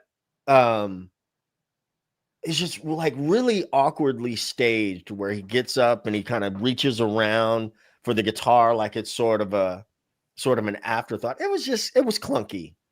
It was clunky. Was there anything that you liked about the show?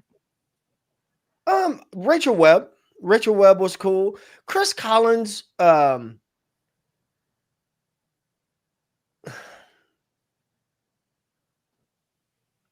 I wasn't mad at him being the lead. You know what I mean? I wasn't mad at that. It was parts of it were entertaining. Is it something I would spend money on again? Absolutely not. Oh, so you wouldn't go see it again? Oh no. Even if it went to Broadway, meaning like that, hopefully that they would work out the kinks. No. And why is that? No. You got to be, if you're going to be true to the story, if you're going to tell the story, be true to the story. You know what I mean? Don't try to like smooth out the rough edges of the kid's life and what the home life was like. You know, it's not a it's not a comedy. You know what I mean? And I think they tried to turn it into a comedy, and it isn't that. There's some, you know, dark, ugly bits about these people in this movie. I'm trying to read this comment. I missed that comment. Something about recreating the wheel. You know, well, we'll let you go ahead.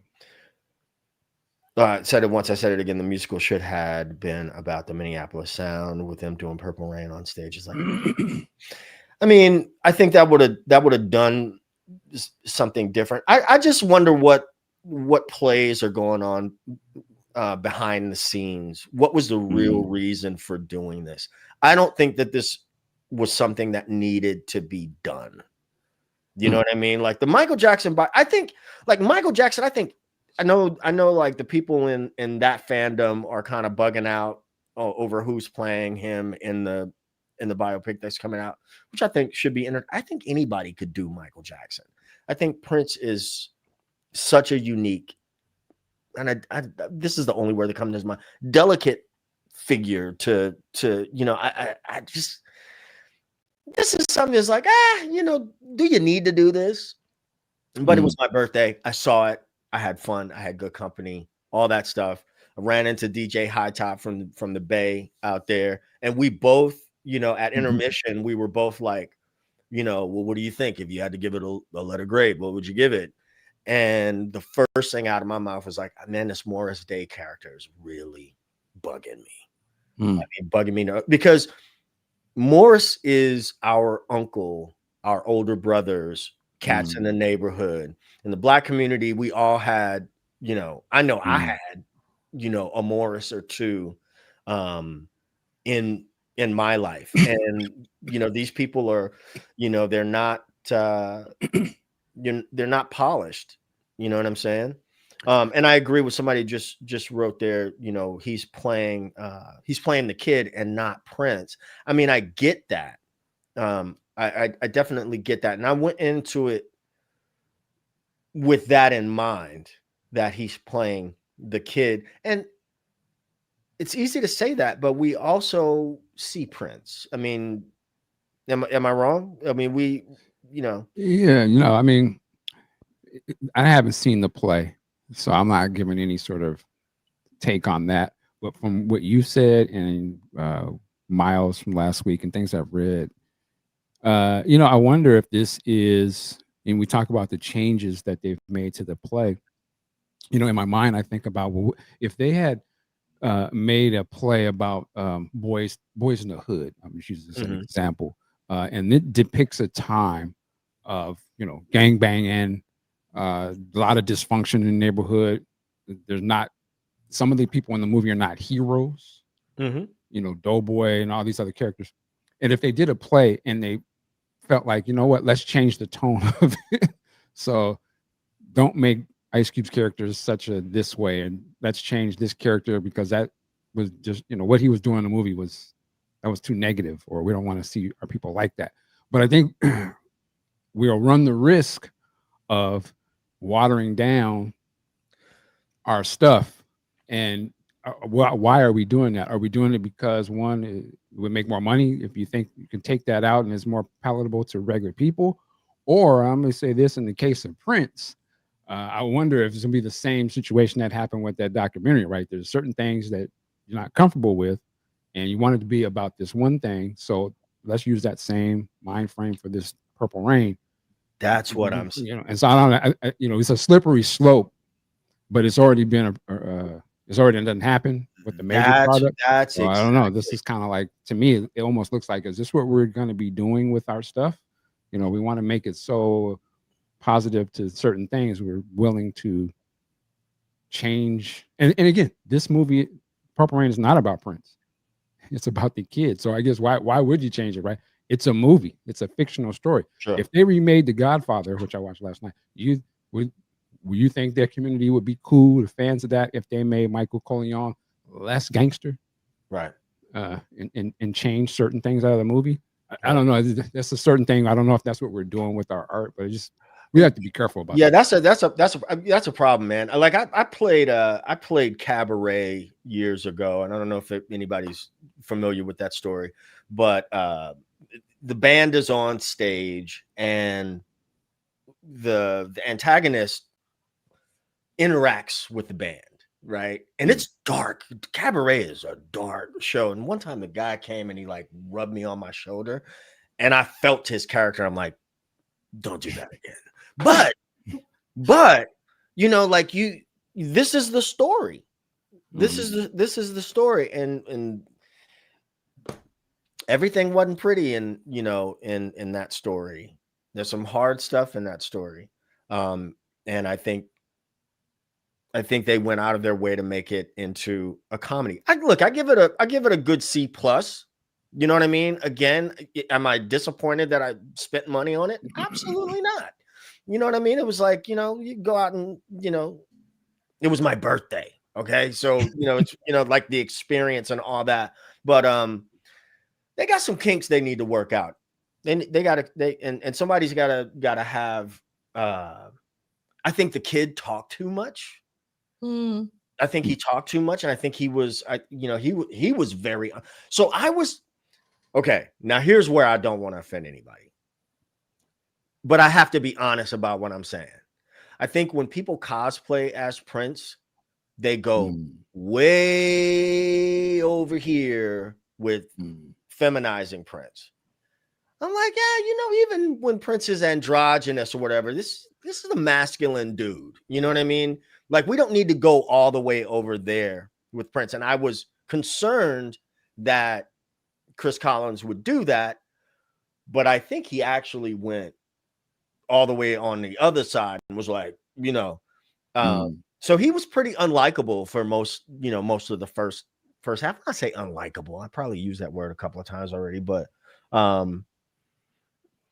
you know, yes, it did erase some of the mystique. I mean, some of the lines were corny. I don't know if anybody remembers the holy water line, what they call spoiler alert, but C plus, man, C plus. Do better with Morris, and we got to do better overall with neutering our black. Our story. I'm talking. I'm really skating on thin ice right here, but our black male characters. We gotta stop that. And that has nothing at all to do, nothing with sexual orientation or gender identity or anything like that. It has nothing to do with that. Morris Day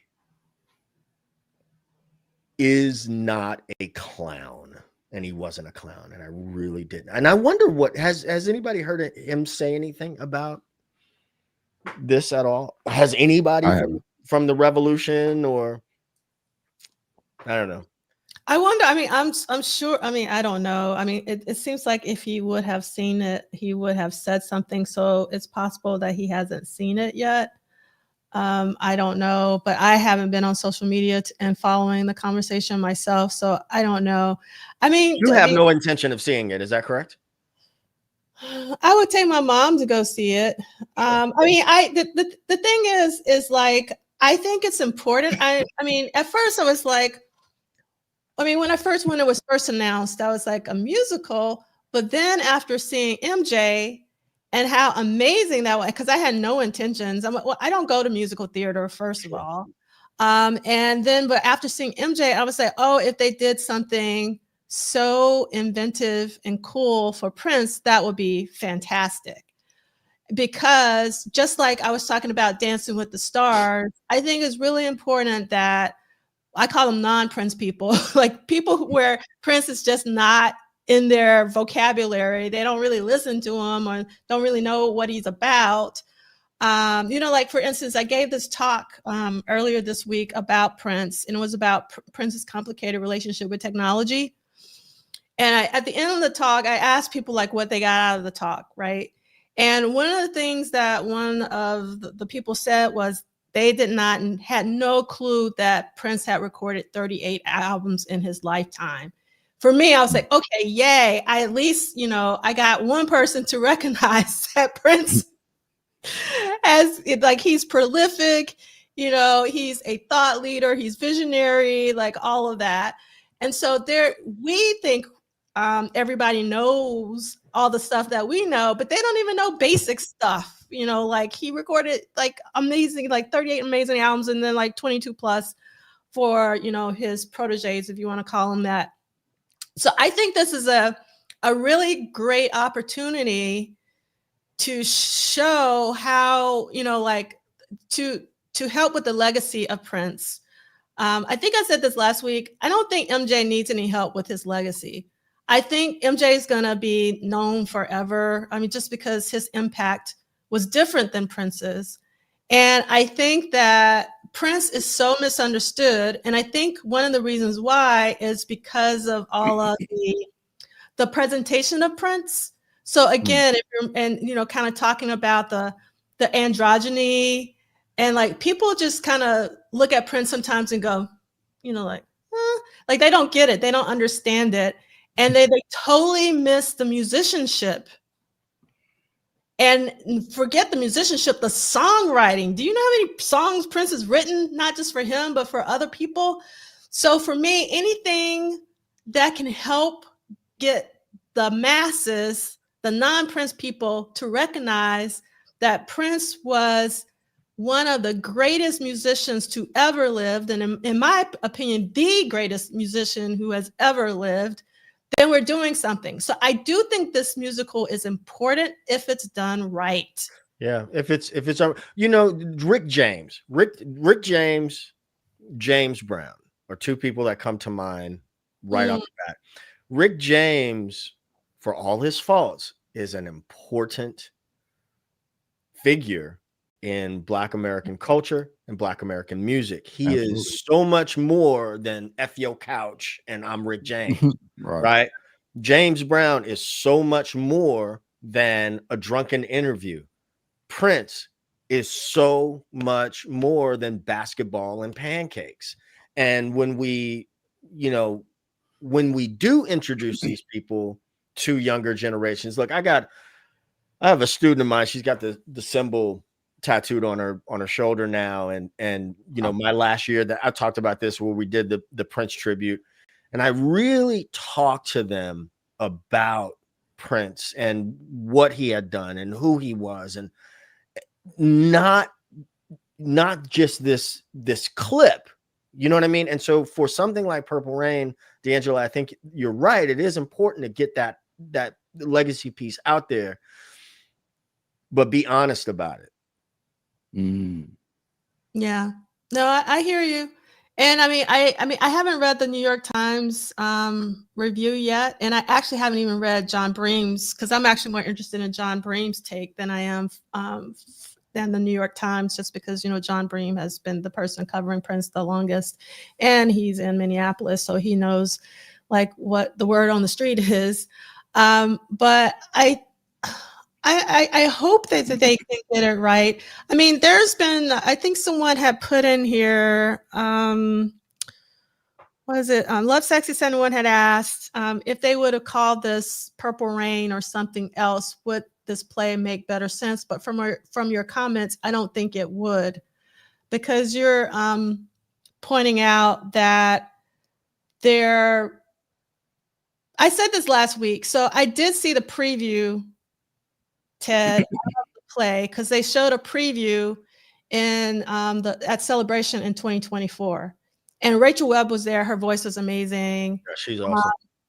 There wasn't the kid even cast it yet, but they had a Jerome character, and the Jerome character, I was like, this is not good, because if Jerome sees this, it's going to be a problem, because the Jerome character was so buffoonish, and it was just not good at all. Yep.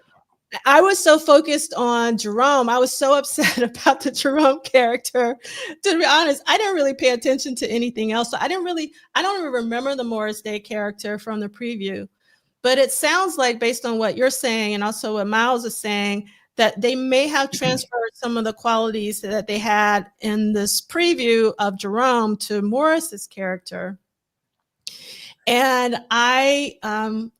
someone put in the, I think, yeah, El Michelle had put in the chat, like, why didn't they ask Morris to serve as a consultant?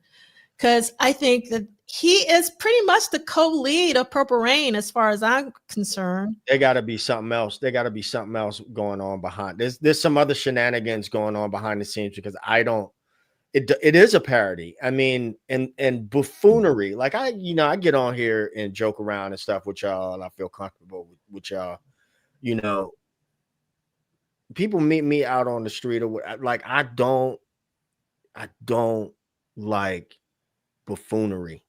That cooning and buffooning, I don't like. I know what you mean. I don't like that, and that's what they did. And it's like if you had a family member, y'all might be able to relate to me on this right here. You have a family member that acts a certain way behind closed doors, and they go out and they say, "Hey, listen, don't do that."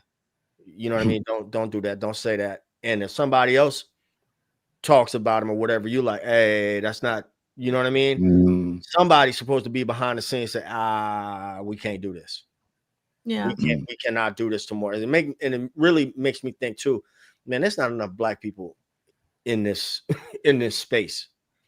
There's not enough Black people in this space, and if they are, then they need a kick in the pants. Morris, yes, I think Morris should have been, however that works, a consultant on this, but Morris Day is not a clown. He wasn't a clown. Of course.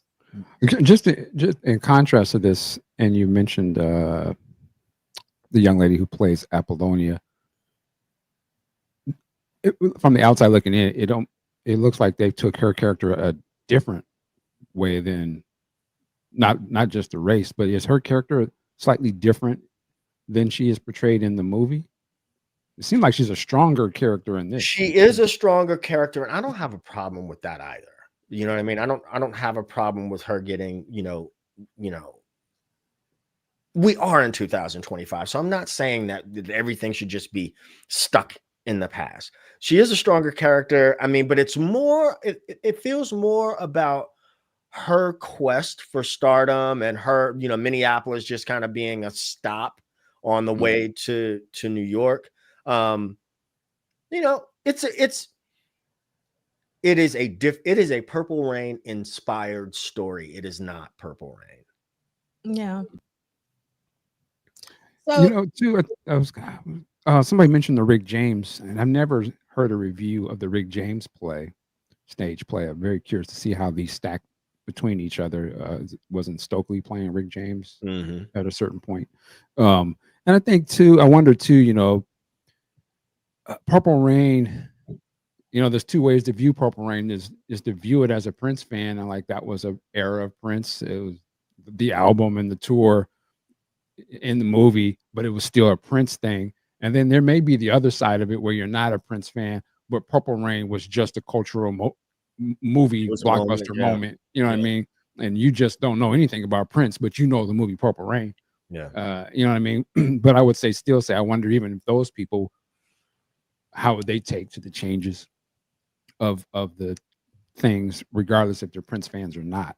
But then I guess the other part is, this is a tricky thing because it was built, and the perception from the public and from fans is that there's some trueness to this story to some degree. Like, is this how he came up, or it's sort of loosely based on his real life type of thing? That sort of plays into the psyche of what Purple Rain is known for too. So there's always going to be that aspect where we want him to get Prince right, but like somebody said, this ain't about Prince. This is about the kid. Sure. So if it's about the kid, I question why change anything. It has nothing to do with Prince's real life. Right. But obviously they blend together. But there's so much explanation that has to happen with people if they're interested in even hearing that. You know what I'm saying? Like, because we know this moment in time, and then the Prince's sphere is sort of like the Marvel universe. All of these characters are important to us, and we don't want to see, I don't want to see them, and I think I speak for everybody. We don't want to see them pushed off into the background. You know, Jellybean he didn't speak in Purple Rain, but he's like just as important. You know, the time is like the time, I always thought the time is like Prince expressing that real black side. You know what I'm saying? And you know, the time is like a rival gang in this movie. You know what I mean? They gangsters. You know what I mean? They cool. They hip. Man, ain't none of that felt in the play. None of that. I mean, the all of these people are important. And they didn't have to have speaking roles in the. I mean, you got to see it for yourself. I give it a C+, and that might be being a little bit generous. You know what I mean? And people like what they like. You know, I was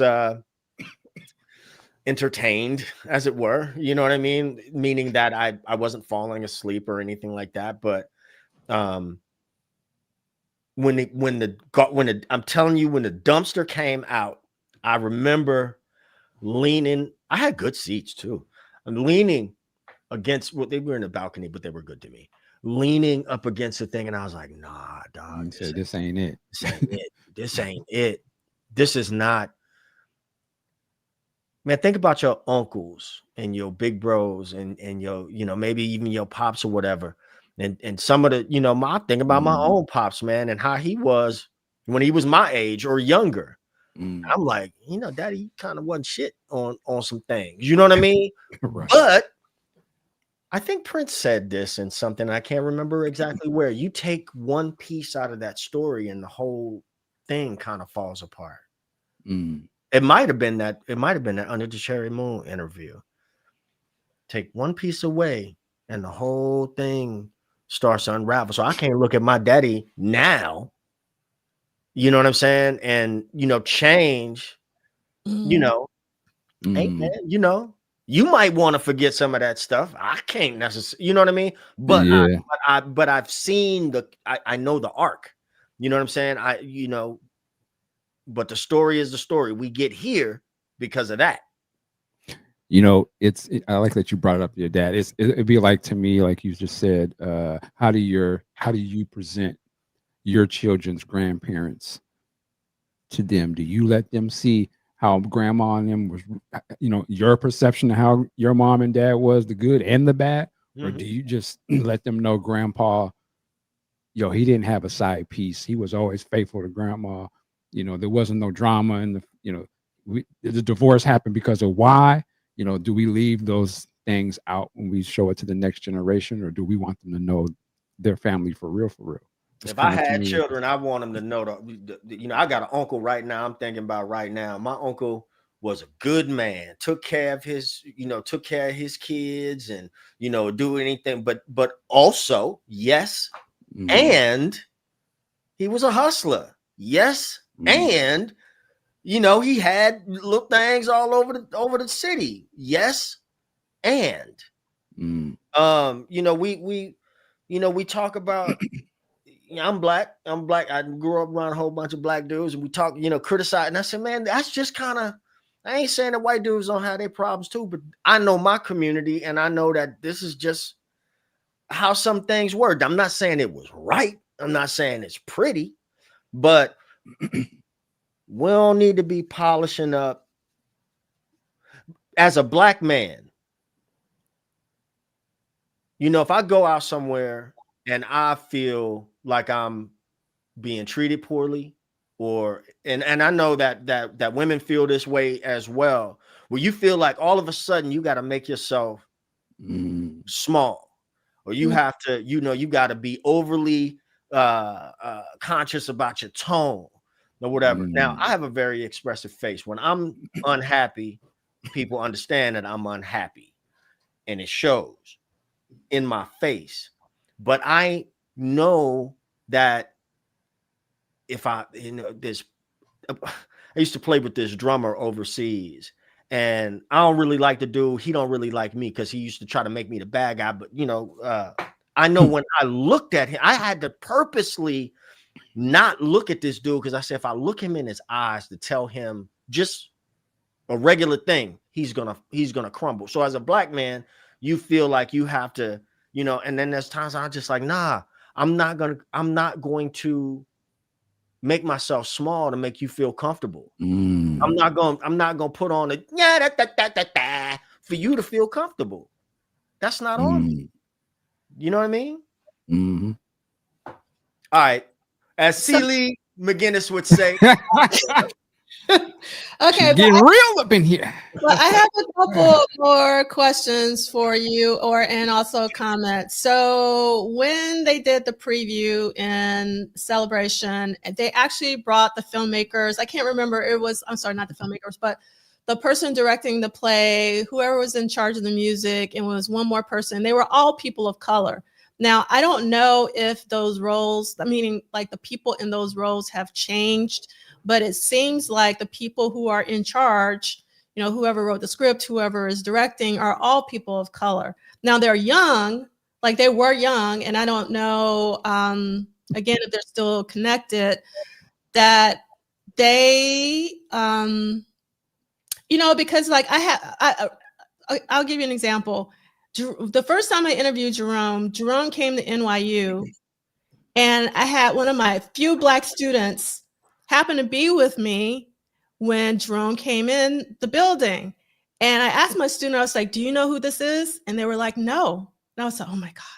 And I was like, have you seen Purple Rain? And they were like, no. And I was like, do you even know what I'm talking about? And he was like, the t-shirt? And I was like, oh my God. I was like, what is, and this is like one of my, he was a grad student. So he wasn't even an undergrad. So he was a little bit older than, you know, like the undergrads. And I was like, oh my God, what world are we in when people, but I had a similar situation when I used to teach in Philly, and, you know, Rocky was filmed in Philly, like the museum steps and all that.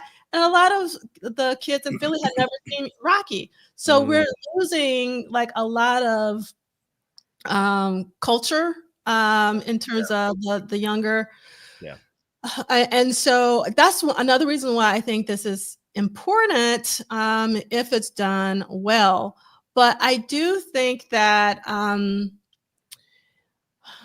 with, you know, even with the box sets, I feel like, well, this is different. I'm not going to go there. So with this musical, I'm assuming that they're trying to capture a new fan base for Prince. That's what I would think that they're trying to do. But I could be wrong. So there's a question that was, what was the Billy Sparks character like in the play? Because I hear that he has like a much larger role in the play than he has in the film, or is that very large role in the film, a lot more dialogue, but he's also a clown. Okay. He's also a clown. I mean, these are people, I mean, the characters that they portrayed are people that I would see in my real life. Michael Dean, we out, and I'm like, man, this clown. You know what I mean? Like, how do you take this person seriously? You know what I'm saying? It's a lot of buffooning. It's a lot of buffooning trying to make this thing funny. And I mean, maybe there's a, you know, look, like I said, I've done a lot of musical theater, and I'm thinking of some shows they're serious shows, Cabaret, Rent, you know, I mean, there's shows that they have funny moments, but they're also like, this is thought provoking, you know, or this is sad or whatever. You know, when people pass on, things change, as they should change. Times change, people change, things change. Paisley Park, you know, Princess, you know, hey, look, you know, my grandmother's house is around the corner, but my uncle lives there now. You know what I'm saying? I can't just go in there and be like, oh yeah, this is where I got that whooping that one time. You know what I'm saying? You know what I mean? It's his house. It ain't my grandmother's house anymore. So I gotta just, there's nothing I could do about that. I lost my train of thought. As I do, because I'm 55 now. Blame it on the age. Where my AARP card. they gotta tighten that up. They don't need to make it out of a, you know, somebody. What I was getting to is, who knows what money plays are going on behind the scenes. You know what I'm saying? I look at it and I'm like, man, somebody trying to get paid. Somebody, you know, there's a little money to be made here. Somebody gonna make some money. So, you know, there it is. I think it's more that than trying to get a new fan base. Although, you know, that would be great. Why do it this way? It sounds like I'm just like crapping on the show. No. And I don't want to do that. I don't want to do that, man. You know. No, man, you paid money to go see that. You can give whatever opinion you want. all of these things. Listen, somebody said earlier that they took everything Prince did at face value. Everything he said and did was law. I was like that as well at 16. You know what I mean? And now I'm 55, and so there's some things I'm like, I don't agree with that. I don't like that. Arms of Orion. You know what I'm saying? Anyway. Well, just to add in, D'Angelo, you're talking about, you know, I think it was the students hadn't seen Purple Rain or something like that. And I wonder back in our time, if somebody, and if it ever came to this, the generation before was like, you know, had you seen Superfly? And, you know, and so that album was so synonymous that you couldn't go to no black house and not flip through and not see that cover. At least for me, I didn't know what the movie was, and at that age, I probably shouldn't have. But I look at it the same way. When I became older, I realized, that was a movie, and that was a movie that was, you know, came out at a time and really, you know, set the flag on certain things. But I know the album. I just know the Curtis Mayfield side of that moment, where for others, Superfly may have, you know, when I look at Prince, I can see the influence that movie visually must have had on his generation, because you can see it in him, how he looks sometimes like Priest. And I wonder if Purple Rain kind of is our generation's turn to sort of see something like that, where it was such a cultural thing, it was such a thing for us growing up. And now 30, 40 years later, you know, it is just remembered as a t-shirt, right? It become a pop culture thing. You know, we kind of like, it wasn't just a t-shirt for us. That was a whole, what are you talking about? So I don't know. I think some of that generational thing may play a little bit into this as well. You know, there was something else I was going to say, but I can't remember. So it's age, isn't it? There you go. It's the age. You 56. You older than me. Right. What's my name again? Listen, I'm rocking the shirt, okay, from the State Theater, right? Oh, okay. You know, you can go out, have a good time. You know, one more time so people can see you rocking the shirt. Wait, what happened? I said, do it one more time because you want to spotlight it. A little too sassy. I've been really trying. Listen.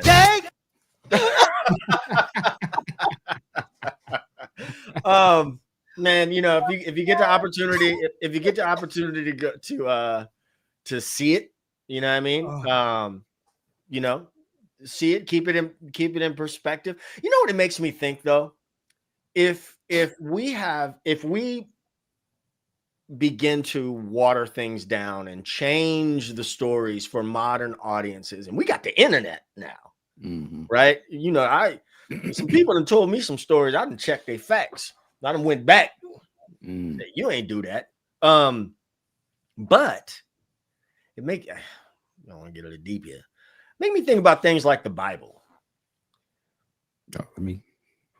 No, I'm just saying, you know, like how have things like that been changed to, you know, to pacify or to make it easier, more palatable for modern audiences? You know, touching on something there. Purple Rain the musical or Sinners? Man, Purple Rain the musical. We ain't touching, man. Sinners, come on, man. Wait. What? I'm gonna be on my D'Angelo. It's overstuffed. I said that in my review. It's Sinners. Were you the one that was saying something bad about Sinners months ago? Yeah, I'm gonna say it again too. Uh-oh. Oh my God. Go ahead, man. Go on. You got it. It was too much. It was too much. It was like, we got this, we got this, we got this. And oh, by the way, they're vampires.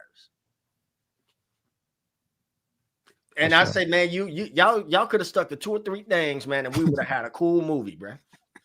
You know what I mean? I feel you. It's like you called Michael Dean. He's like, see when somebody say, when somebody say, I feel you. I mean, like, let me not even get into it with this brother right now. Listen, you already know. Listen, Sinners was also under, was entertaining. You know, they could have trimmed the fat, and I think it would have been better.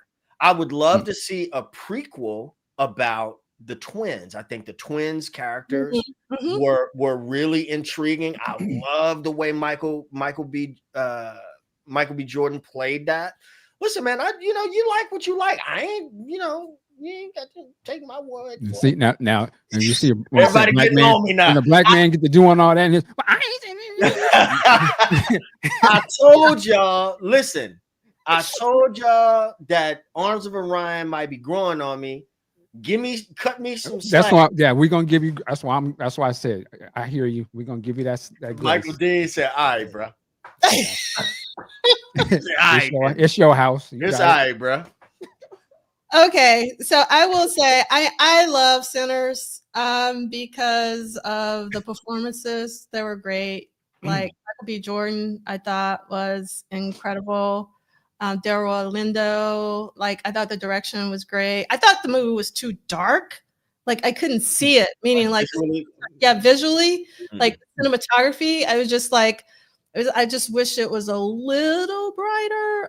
It would have been great. It's not perfect by any means, but I think it's a really good film. It's not like 100%, but it's definitely in the 90s. Listen, I'm not saying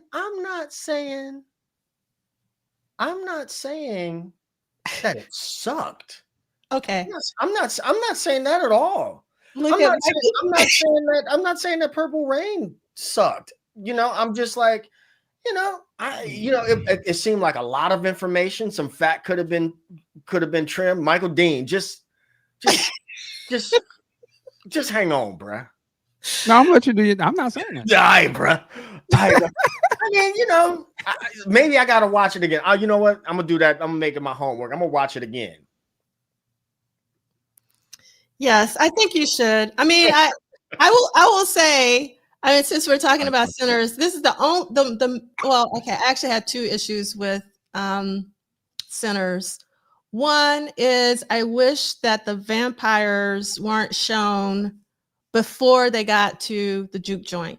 Like that whole scene, like when you actually know that they're vampires before they get to the juke joint. I wish they would have cut that all out, that they would have showed up at the juke joint and you just didn't know that they were vampires. Number 2, the guy who plays the lead vampire is actually one of my favorite actors. He was in this show called Rogue Heroes, but I thought he was miscast to be the lead vampire, even though he is actually a brilliant actor. If you've seen Rogue Heroes, if you haven't, must watch. So it's not that I'm dissing him. I love that actor, but I just didn't think he was cast well for that particular role.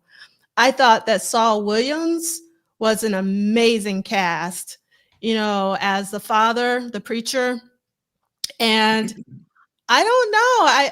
I thought that like that whole scene especially Ted, since you're a musician, for me, the whole movie is about the legacy of our music. That scene in the juke joint where it goes through the evolution of Black music. I enjoyed that. It's the whole point of the film, in my personal opinion. And it's about how, and also Ryan Coogler said that it was an homage to one of his uncles who was a musician. And so knowing that, and that scene being so powerful, and because I'm such a music head, and knowing how Black music in particular but music in general is just being watered down when it comes to quote unquote real music by real musicians, which is the church I grew up in because I'm a Prince fan. Like it made a lot of sense to me. And for me, the vampire and that whole vampire clique was about, you know, basically trying to steal the soul of Black music. And I thought that was a really powerful metaphor personally. And I don't know if people got that, but that's what I got, knowing that the history and what Ryan Coogler said about his uncle and all that. Well, I'll say this. One, with the music, I thought towards the end, I'm assuming most people have seen Sinners. Hold on, hold on 1 second. Let me. Wait, do I have it? Right there you go. Spoiler alert. So you've got Kingfish, and you got Buddy Guy at the end, and they're playing, but there's some other unrelated pre-recorded audio over that scene, which I thought was like, for me, was like was a bad choice. I'm also not a film person, right? Okay. So maybe I'm not that smart. I mean, I just, like, I don't, some people watch films and they could really kind of pick that apart. I can do that with music. I can, I have the vocabulary to tell you why I like a certain piece of music and why I don't like a certain piece of music. I thought it was a fine movie. There was just a lot of stuff in it where, for me as a viewer, I would have been like, okay, there were just so many themes going on. And I said, man, this theme right here would have been dope by itself. This theme would have been dope by itself. But I'm like, maybe I can't keep up. I don't know. I'm not, intellectually savvy. I don't know shit. I'm just, it was a lot of information for me. Same thing with Purple Rain. With too many things they were trying to do at one time. And I personally I'm a bass player, man. I'm just kidding. I would have, I would have liked for it to be, a little less. No, I get it. I understand. Like, yeah, and also it's very long. So some people aren't into long films and all of that. I have the attention span of a toddler. Yes. And I am a movie person. Like I love film. I mean, and Michael Dean is too. Obviously, for Michael Dean to watch The Godfather last night, I mean, it speaks to him being a film nerd as well as Godfather and Jackie Brown. Oh wow, that was a great double feature. Hey, it's like the Black Friday movies sale is on and popping, and I'm like, they're grabbing them. Once upon a time, I took a class in it was called Shakespeare on Film, and I thought that it was going to be like an easy grade. It was not. Yeah, it was not. I took some online classes, and my ex-wife, I was like, hey, can you, you're interested in this? Can you take this class for me? Because that's what spouses do, right? Oh my God. She flunked it. She flunked the class. You know who you're talking to, right? She flunked it. I'm sorry, D'Angela. Listen, I needed Lord. That was like my early version of ChatGPT. This is probably why we're not married now. But oh my goodness. I'm so bad. I'm gonna get banned. Everybody's gonna be like, no, never have him over. At this age, you just don't give a damn. You just be like, I'm gonna tell all my shit. Hey, wait till I get 60, boy. I'm gonna be like Quincy Jones. I'm telling everything. I'm telling, man. Listen. Oh my God. Shit, I'm gonna be on my Dick Gregory. You ought to see me. You ought to see me on the gig when like a young guitar player or something, especially the guitar players. Oh shit. I could tell from the first note whether I'm gonna have a good night or a bad night. And I'm telling you, I look at it and say, I know you gonna turn that shit down. There he is. Now, this is the tail hour. I know they say, bro. I know you're gonna turn that down, huh? Okay, OJ, you got it, OG. Okay. All right. So I want to nip the Purple Rain musical in the bud by saying I hope that they can work out the kinks, make sure that they show our heroes in the best light, particularly Morris E. Day, Yes. because that's really, really important. Amen. And it's important that they get it right before it gets to Broadway. I mean, like I said, at first I didn't think it was a good idea, but after seeing MJ, I was like, oh, I get it. Okay, this could possibly work. So I'm hoping that they can get it together, and I hope that it's successful as long as our heroes are portrayed in the right light. That's really important, obviously. Okay. I ain't making no money off it, no way. So, don't let me count your money. Me shit.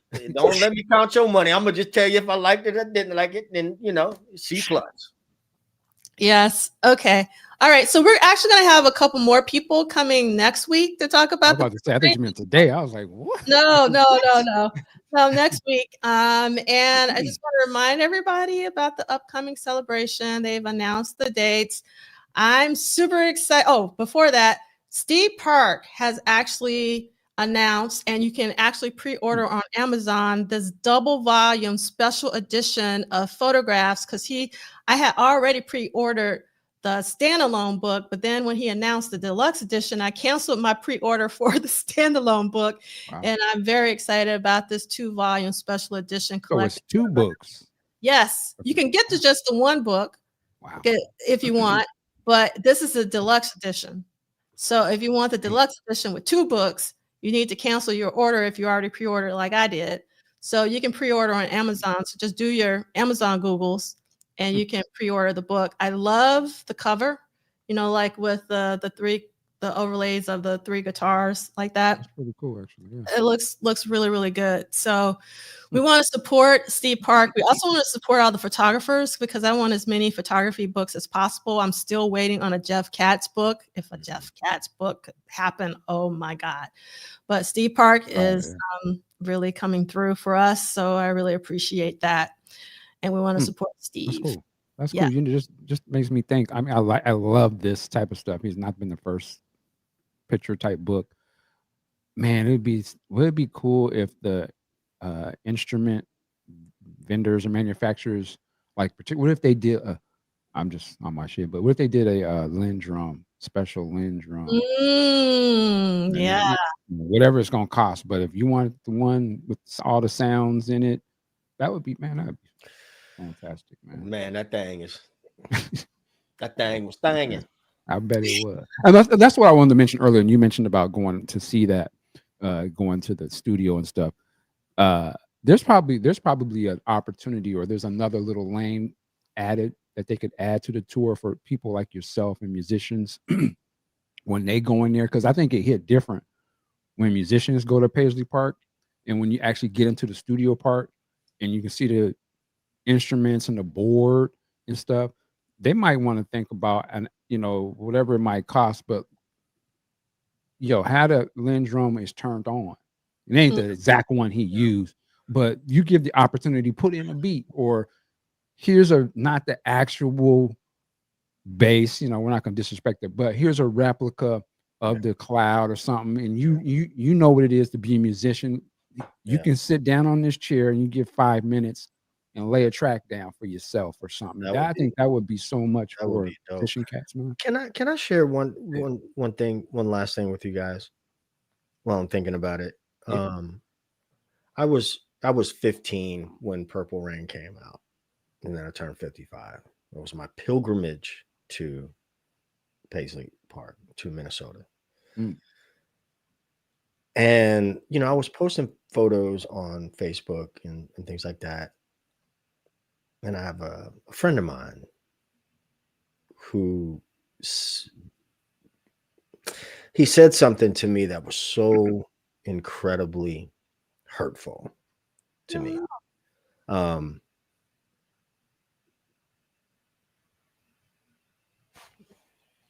It was really, really hurtful. but as critical as I am of some things in this purple universe from time to time, I spent the first 7 years of my life overseas. Parents split up, moved to New Orleans, and I had this, funny European accent, and European in comparison to nowadays they call it bullying, but I got my ass kicked daily. Daily. And New Orleans is a closed-in place. And I discovered Prince, and it felt like it was a pass. It was like, it's okay to be different. It's okay to think outside the box and all that stuff. And I'm really thankful for this community and for the opportunity to share my experience. Go see the musical. If you got it, if you got the means to go see the musical, go see it and draw your own conclusions. If you like Sinners or whatever, I think that's your thing. Do that. I don't know why I got so heavy there. I think I just looked at my phone and I saw a message, and I'm like, man, I can't even really. I don't even know if I could rock with you in the same way, because here I am having the absolute time of my life, and a time that I need, to experience. But man, mad love to all y'all, and shit.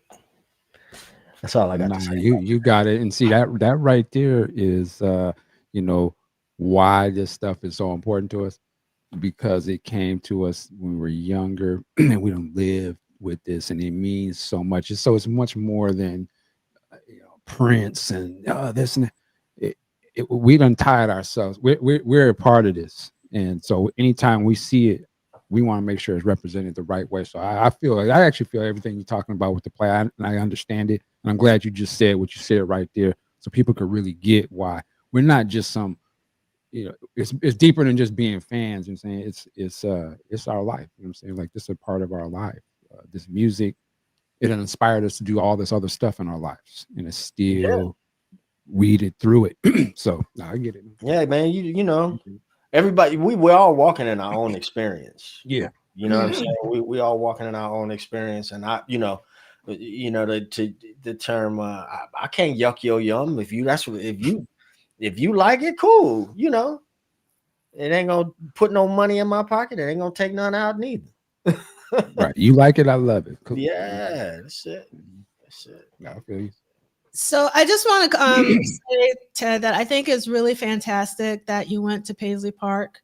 It took you 40 years to get there, but I think that all Prince fans need to make it to Minneapolis and to Paisley Park, because Paisley Park is a jet acid in particular.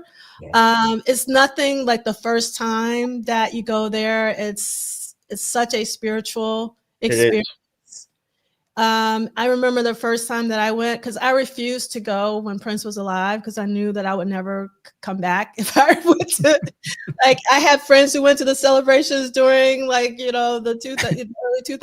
I was like, I'm not going, because I knew that I wouldn't come back. But the first time that I went was after Prince passed, and I just remember when I saw the building, I saw the address on the building. And I got out. I just couldn't even go in. It just took me a minute.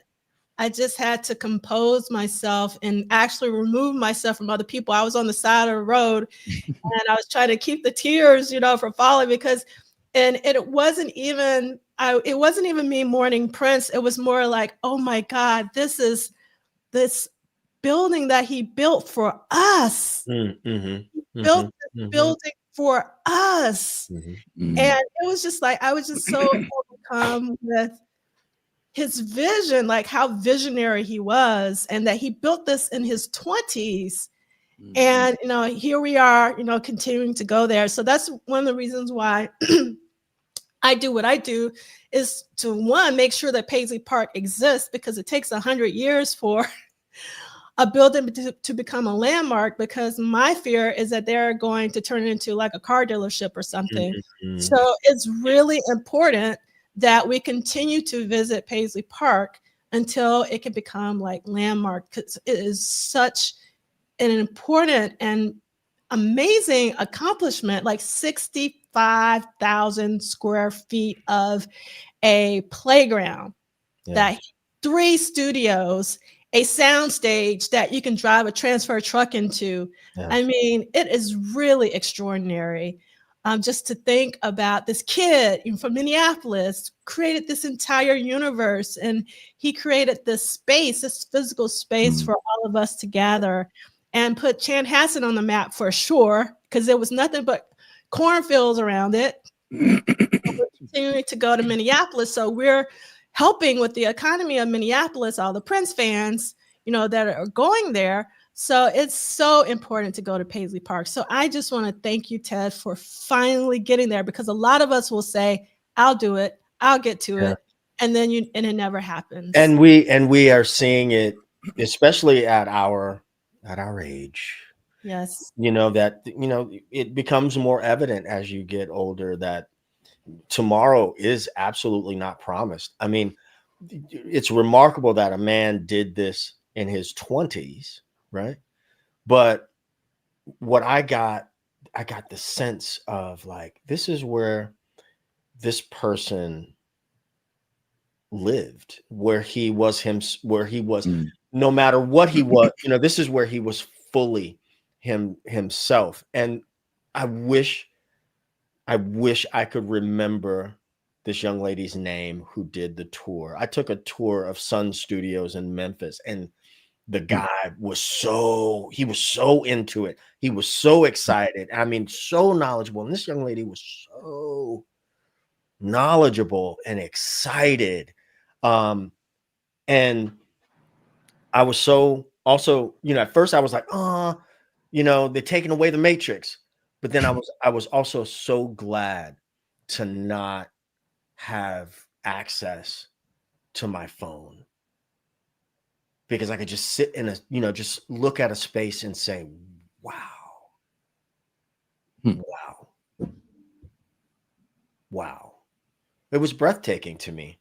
And I'm glad that I did it in the time, the tour was small.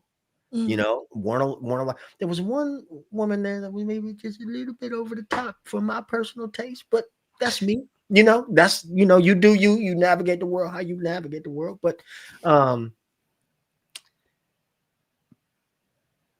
was a week ago, and I'm just like, so awesome. It was just awesome.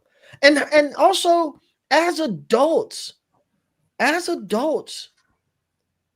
of my favorite things about being when I was teaching little kids was the wonderment. The wonderment, seeing the wonderment on their face. And I'm like, shit, you have no idea what life is going to do. So, like, we get older, and I'm like, I'll take all the wonderment I can get. I'm really going to shut up after that. That's a good way to end. And so we're going to wind this down, but I cannot, the holidays are coming up, and the holidays can be really, really tough for people. So please reach out to Dr. Funkenberry over the holidays and send him a kind word. And if you can, please contribute to his GoFundMe. Please send a kind word, or if you can contribute to Addie Durant's GoFundMe, please do. She was a huge part of the Clubhouse Purple Rain audio, fan created, amazing masterpiece. It's so amazing. You can still listen to it. And then obviously everybody should know who Des Dickerson is. So we want to support.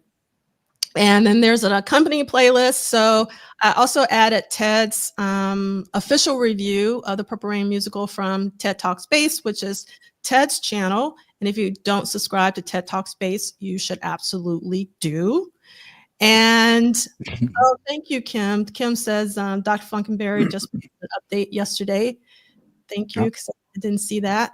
And you can also watch the interview that we did with the family, which contains Jellybean Johnson. We love Jellybean. Again, I was so grateful that he was able to join us for the Pop Life 40 Symposium. And there are a lot of other, like I put all of the Around the World in a Day Deluxe Edition. So you can just listen to it on your headphones if you don't have the funds to buy the physical releases. So you're able to do that from this playlist. And again, I would like to dedicate this episode to the one and only Jellybean Johnson, who has given us so much amazing music, and his laughter, and just he was such an incredible and gracious guy. He always made time for us fam. So we just really miss him. We send out love and our deepest condolences to his family, and also to all of the Purple musicians who played with him on all those stages for decades. I know that they're really hurting right now. So Michael Dean, if you don't mind, take us on out. All right. Well, again, once again, thank you, Ted, for coming through, man, and lacing us up with your review, Purple Rain, just your observations, the experience and the knowledge that you bring, man. We appreciate it for real. And I love, you I don't know if you have kids, but you brought a great, fatherly man spirit that I love. So thank you for that. Salute to Ricky. Yes. You're getting better. And Seeley, I think I saw Seeley in the chat for a second. I think he's at a game or something. Yes. So salute to that brother. And of course, thanks to everybody in the chat as well. D'Angela, thank you. And again, just to reiterate, rest in peace to Jellybean, and much love and support to his family, all of the people associated. We love all of y'all. This is one of our heroes, one of the superheroes of our community, passing on. He hasn't been the first, probably will not be the last, but hopefully they have saw the love and they saw the effect that they had on all of us, across the world, man. So thank you to that. Hey, with that, work it like a job. Go listen to Around the World in a Day. Check it out. We're gonna do a listen. I say that last week, but we'll do one tonight or later today. So check the feed. It's coming. We're gonna go live and have a good time. Work it like a job. See you next time. So just really quickly, people want to know what's on my t-shirt. It is F Deluxe. That's Jellybean at the top, St. Paul, Nice. Susanna, and Eric Leeds. So I'm representing F Deluxe, the family today. And with that, yes, peace and laters.